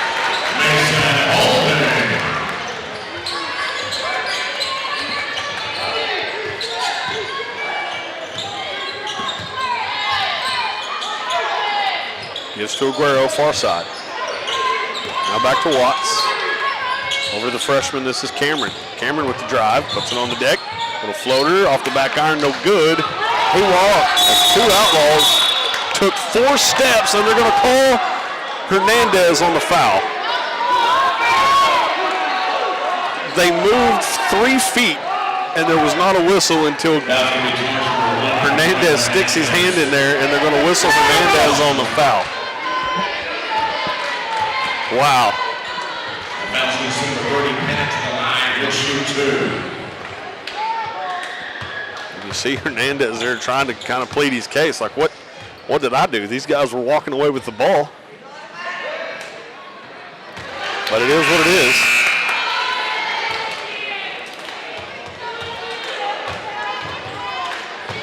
Mr. Clean needs to stick to clean out toilet bowls. He can't rest. There's been a couple of instances here tonight where, and we've talked about it off air, there was a few calls that were not just us as announcers, but even some of the the Lindsay faithful in here. Ramming, hard drive to the bucket, couldn't get it to go. He'll go to the line. Foul choice number 33, Parker Rules.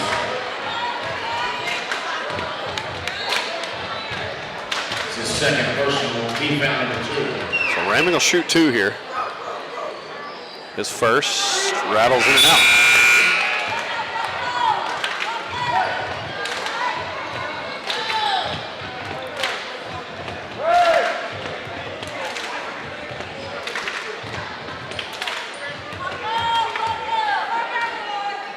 Ramming second. That one's good.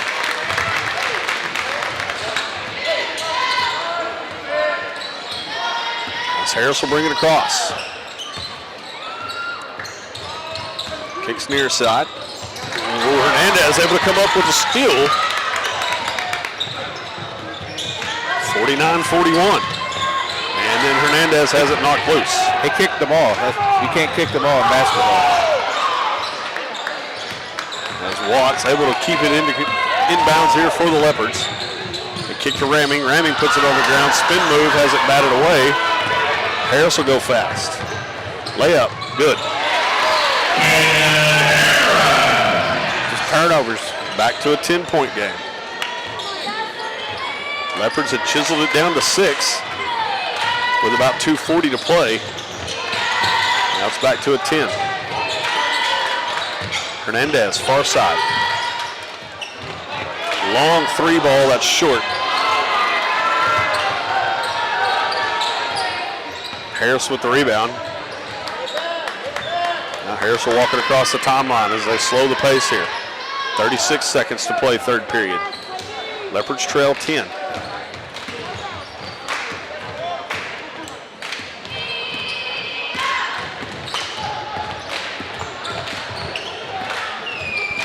Marlow looks like they're content trying to take this last shot here. As long as Lindsay doesn't foul. Down to 14 seconds. Harris out near midcourt. Guarded by Aguero. Layup on its way, no good. Harris will go to the line.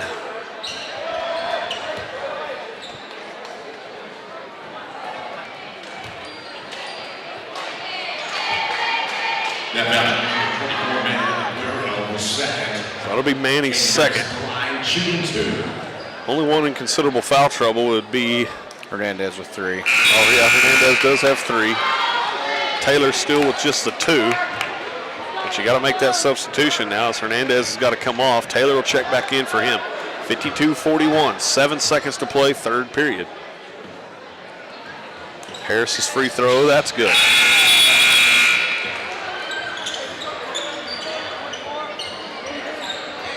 Harris doesn't even look like he's broke a sweat.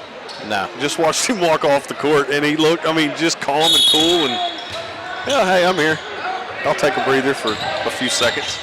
As Taylor brings it across the timeline, screen set by Ramming, kicks it to Aguero, long 3 ball, offline. So at the end of 3, Leopards trail 53-41. They had cut it to 6 for a moment with about 2:40 to play, and then lost it right back. So we got fourth quarter action coming up after these messages. Don't go anywhere. You're watching Leopard Basketball live on the Leopard Sports Network.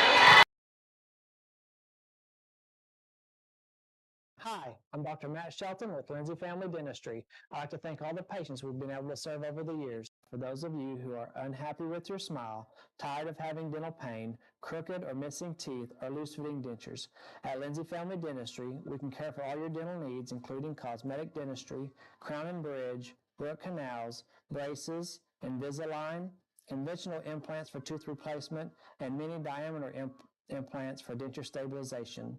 Our braces fee starts at $4,500, and for those of you with poor-fitting dentures, we can place 6 mini-diameter implants on the upper for $3,600 and 4 mini-diameter implants on the lower for $2,600. To schedule your consultation, stop by the office at 102 Southwest 7th Street, Lindsay, Oklahoma, or give us a call at 405-756-4093. As a 1997 graduate of Lindsay High School, I'd like to take the time to say go Leopards. Welcome back, everybody, inside Outlaw Arena here on the campus of Marlow High School, where we are just about set to start this fourth and final period. Jake Rutledge alongside Eric Dotson and R.J. Brooks, as the Leopards had cut it to a 6-point deficit, now trail 53-41.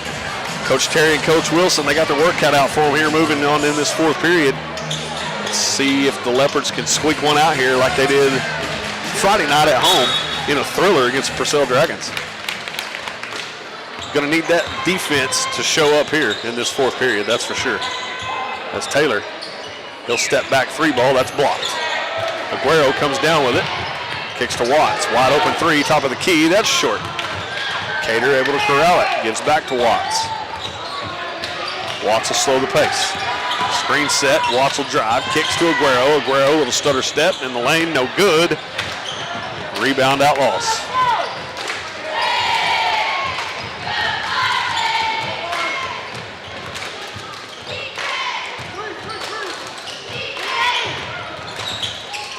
Harris retreats back out near midcourt, guarded by Ramming. That's a mismatch. He's got the speed advantage.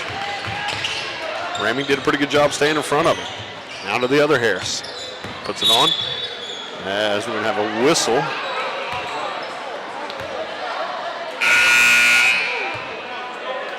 Against Aguero. They're going to whistle Aguero for a foul on the floor. His third, first team foul. As Ramming will check out. Gus Torres.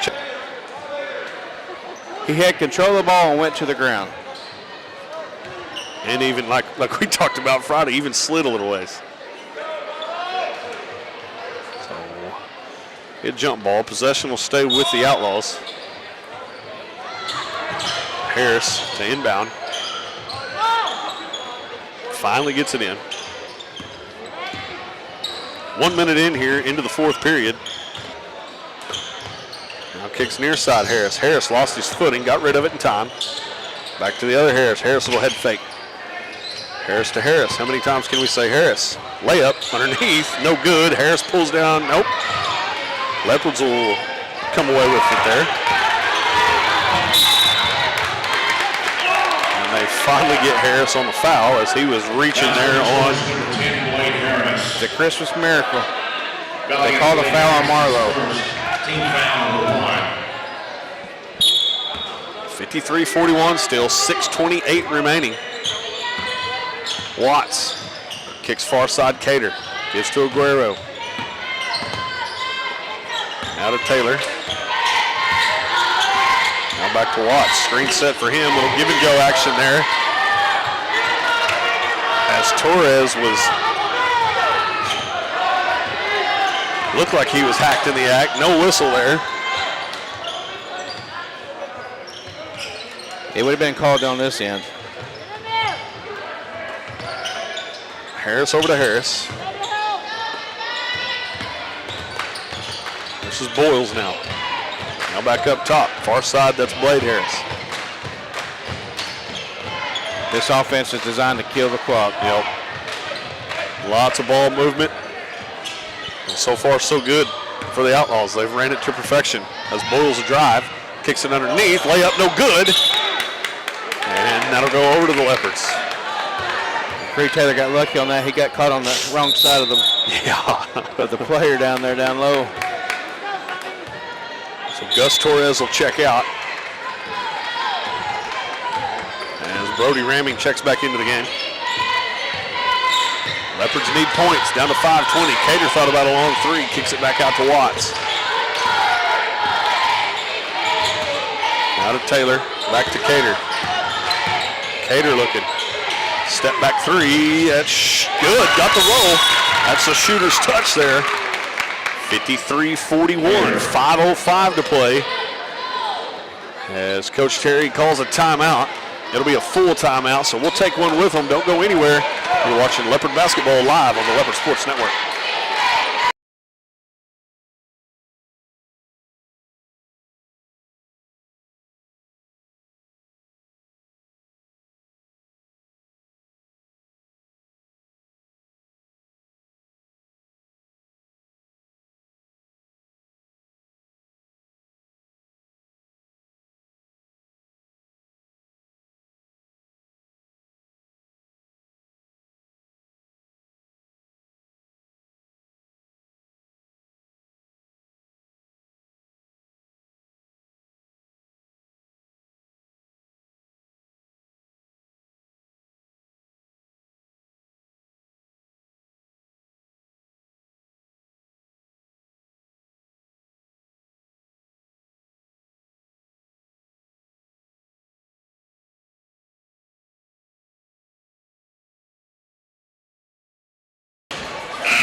Welcome back, everybody. 5:05 to play here.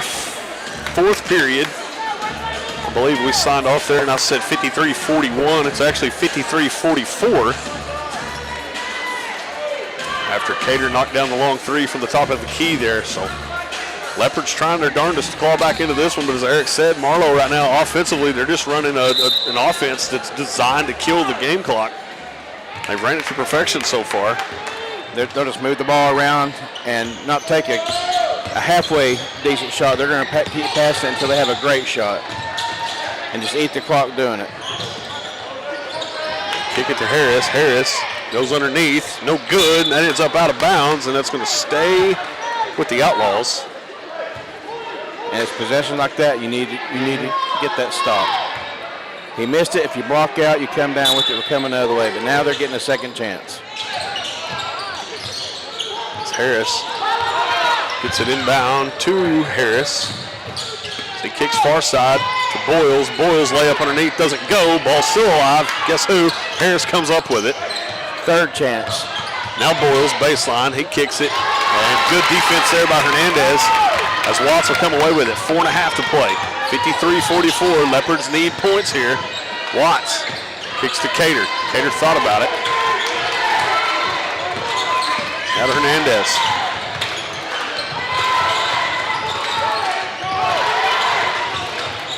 Long three ball. That's Cater, no good, comes up short. Leopards unable to get the rebound for an extra possession.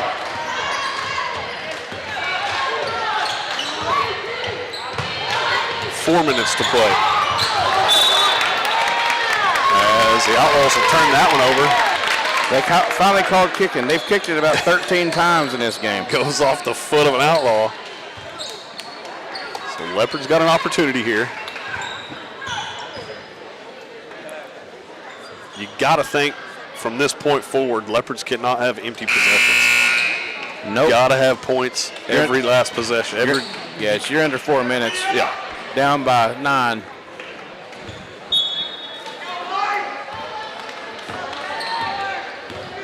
You figure if there's slow possessions, you might get 5 more possessions maybe.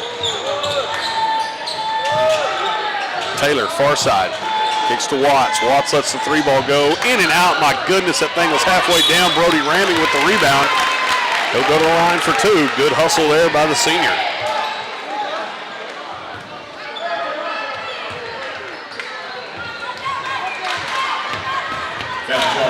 This is the best way to do it. Scoring when the clock stops. Right now, Leopards setting 1-0 in conference play after the thrilling victory Friday night at home over the Purcell Dragons. But they are in jeopardy of falling to 1-1 in conference play. If they don't somehow pull this one out, Ramming missed the front end of that free throw. Second one on the way. That rattles home is good.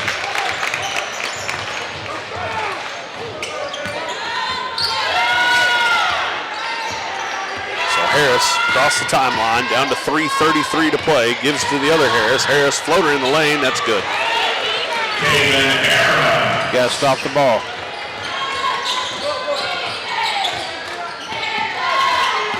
Hernandez gives to Taylor, back out to Watts.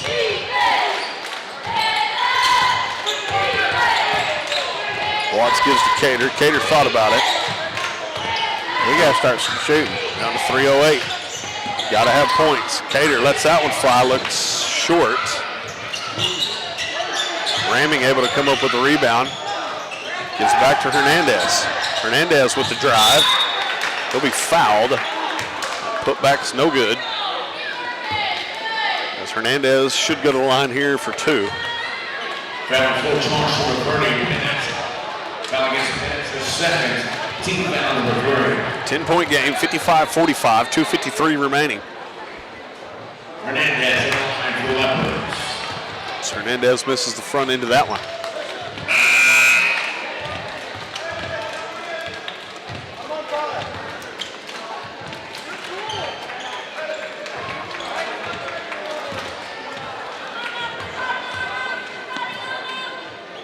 Hernandez second. Too strong off the back iron. Boyles with the rebound.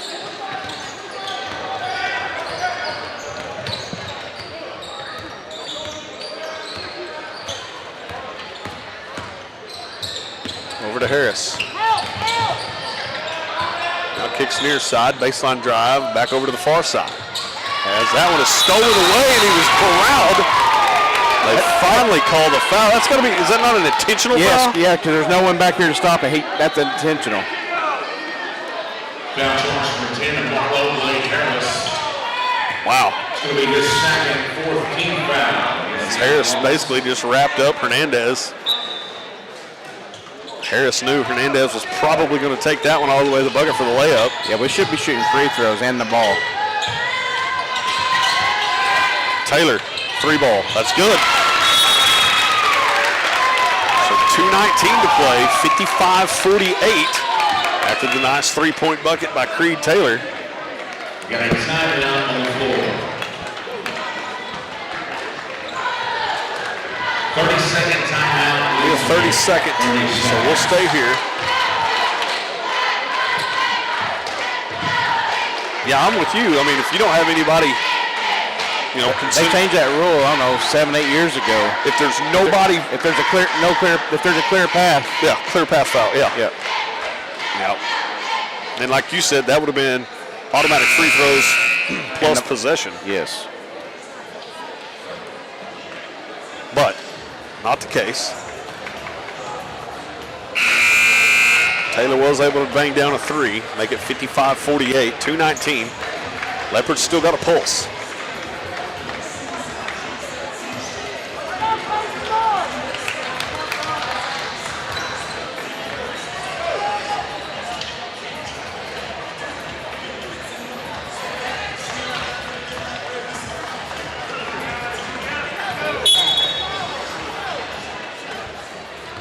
Back underway here, 2:17 to play, 55-48. Marlow not going to get in any kind of rush here.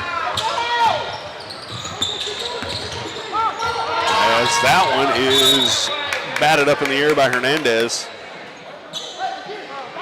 And it'll stay with the Outlaws as Watts was the last to touch.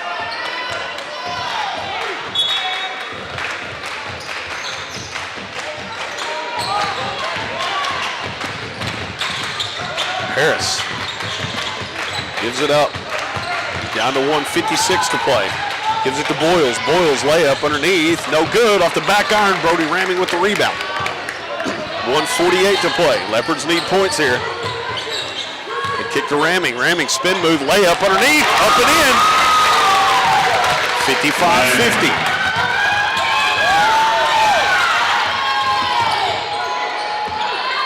Over to Harris. Harris just looking to run. Now to Blade Harris. Leopards got to somehow come up with it. Probably don't want to foul either of the Harris players.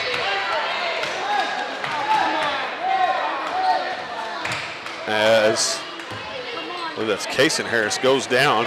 They'll have to come out. Looks like it's going to be a cramp. And Hernandez says, let me help you here, old buddy. I'll stretch you out a little. They called Hernandez with the foul on that. Did they call a foul? Yes, just now. Wow.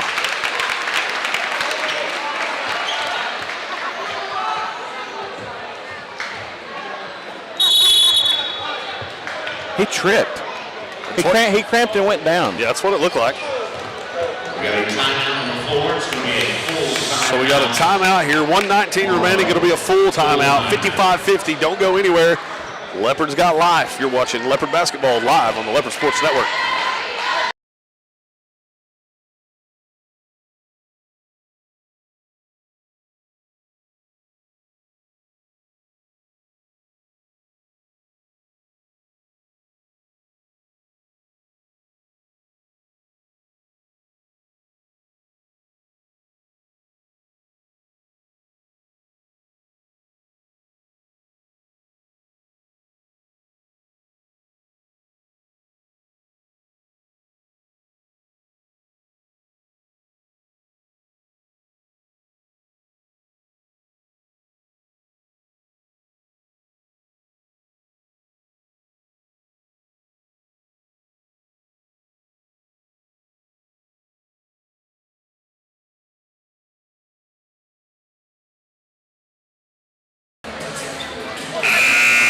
Welcome back, everybody. 1:19 to play here. 55-50. Leopards got an opportunity. They're going to have to come up with a stop, force a turnover, something of that nature.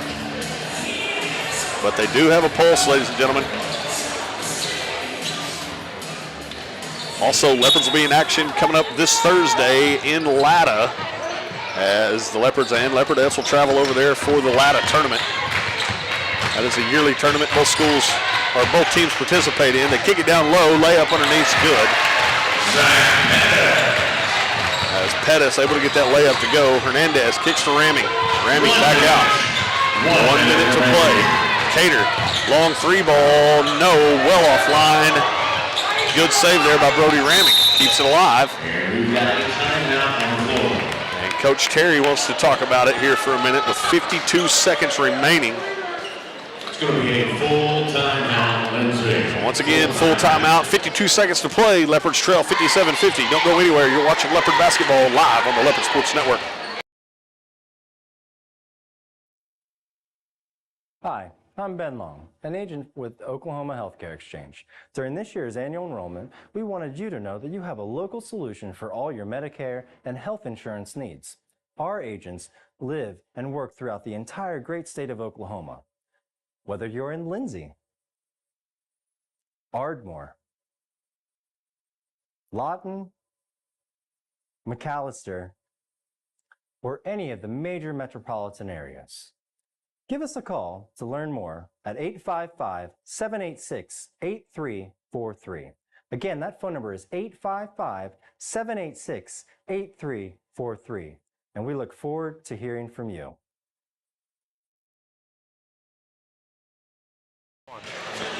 Welcome back, everybody. 52 seconds remain here in this one. Outlaws clinging to a 57-50 lead.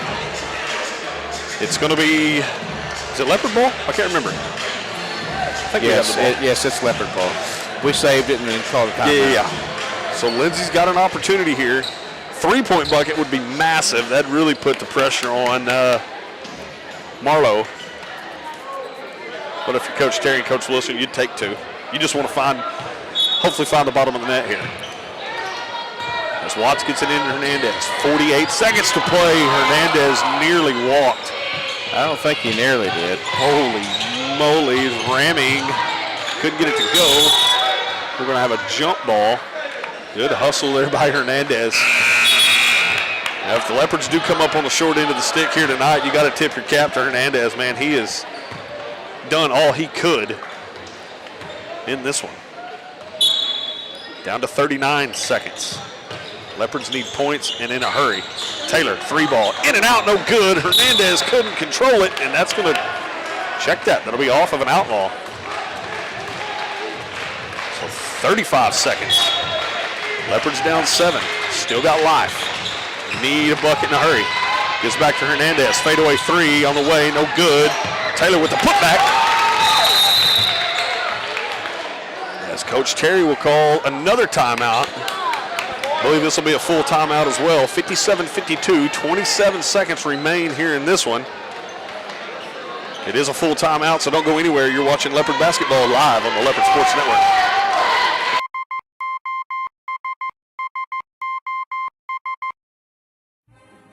When the oilfield industry needs an honest, hard-working, and dependable electrical contractor, they signal for SOS. With a solid reputation for getting the job done, Michael Sherrock and his team are prepared to meet all of your industrial and commercial electrical needs. They're prepared to handle anything, from maintenance to automation and power line service. So remember to dial up SOS the next time you're in need of an industry-leading electrical contractor.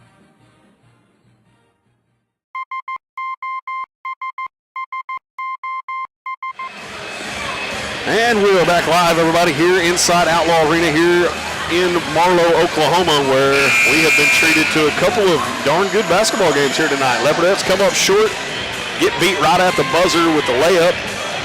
And this one here has been back and forth. The biggest lead of the night for the Outlaws was 14. I don't believe the Leopards have led at any point in time during this one, as they fell behind early, 9-3. As Boyles will be fouled by Taylor. That'll be Taylor's 3rd. Foul number 3, Taylor, his 3rd team foul. Just the 3rd team foul. Leopards have got to get to that 5 number before it's free throws. Nearly stolen away by Aguero. As that Blade Harris, he's got a ton of speed, as does this other Harris. I believe it's Caleb Harris. You know, this is a farce I never understood. And this happens all over the country. The defense thinks they have to foul the guy off the ball. Just go foul somebody. Yeah, just hug somebody, basically. We killed 11 seconds trying to foul the guy off the ball. Right. Yeah, that's a good point. As they will foul Blade Harris. That's Aguero. 24, Manuel Aguero, to his 4th. Foul is in the 10th. Blade Harris to the line. Will shoot 2. That'll put Taylor, Hernandez, and Aguero with 4 fouls.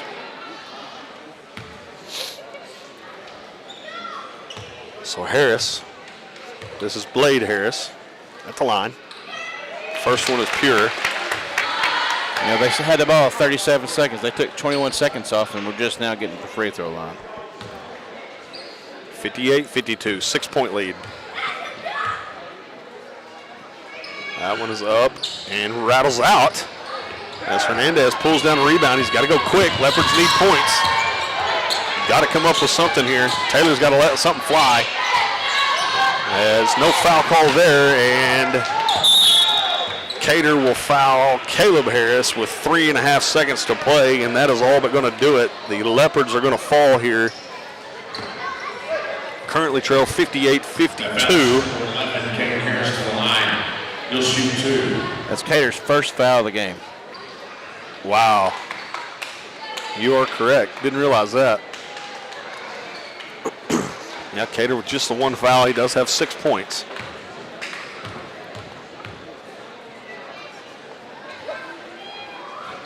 And really the difference maker in this ball game, partner, has been Boyles and Harris, yeah. Cade Harris here, as they have accounted for 16 and 17 points respectively, as Cater lets one fly from beyond half court. Couldn't get it to go, and that is going to do it. Outlaws are going to hang on and win this one by a final of 58-52. And it will be a clean sweep for the city of Marlow as they knock off the Leopardettes and the Leopards here tonight. Real quick, let's run through some stats while we got you here. Well, Yep. You can't really, can you? You'd have to go back and add everything up. But now, what it comes down to, Jake, is the turnovers. Offensive turnovers. We didn't create many turnovers ourselves, and we turned the ball over a lot, especially down low. Yeah, that's something we talked about there before half. You know, a handful of times they did try to kick it down low to Brody, and Brody just wasn't able to get a clean handle on it and, go up with it. And end result was, turnover Lindsay, and then follows by, points on the other end there for Marlow. And credit Marlow. I mean, they're no slouch. That's a darn good basketball team out there. They got a couple of pure shooters. Boyles, for a big man, that guy's got some move to him. I mean, he can flat out get up and get it if he needs to. And obviously Blade Harris, he's a good one, and then Cade Harris. So, again, Leopards end up falling here 58-52. Leopardettes fall 45-43 as Martin was able to get the buzzer beater there, the layup. She got that one to go. So the Leopards go 0-2 tonight. Both now set at 1-1 in conference play. Excuse me. Leopardettes will be 1-1. Both of them be 1-1 in conference play. So, again, coming up this week will be Thursday. Both teams will travel to Latta for the Latta tournament. Going to try to possibly broadcast some of that. Just depends on how it works out with our everyday real jobs. So, RJ, appreciate you doing what you do. Good job running the board, keeping everything running smooth for us. Eric, tip of the cap to you, old buddy. Good job. Yes, sir. And if we don't catch you guys Thursday, maybe Friday or Saturday over at Latta, we can reunite and call some basketball over there. If not, Leopards and Leopardettes will be back in action next Tuesday night at home, I believe, for their second regular season home games. So, with all that being said, we're going to go ahead and sign off here. Everybody, safe travels on the way home, and we will catch you later on down the road. Good night, everybody.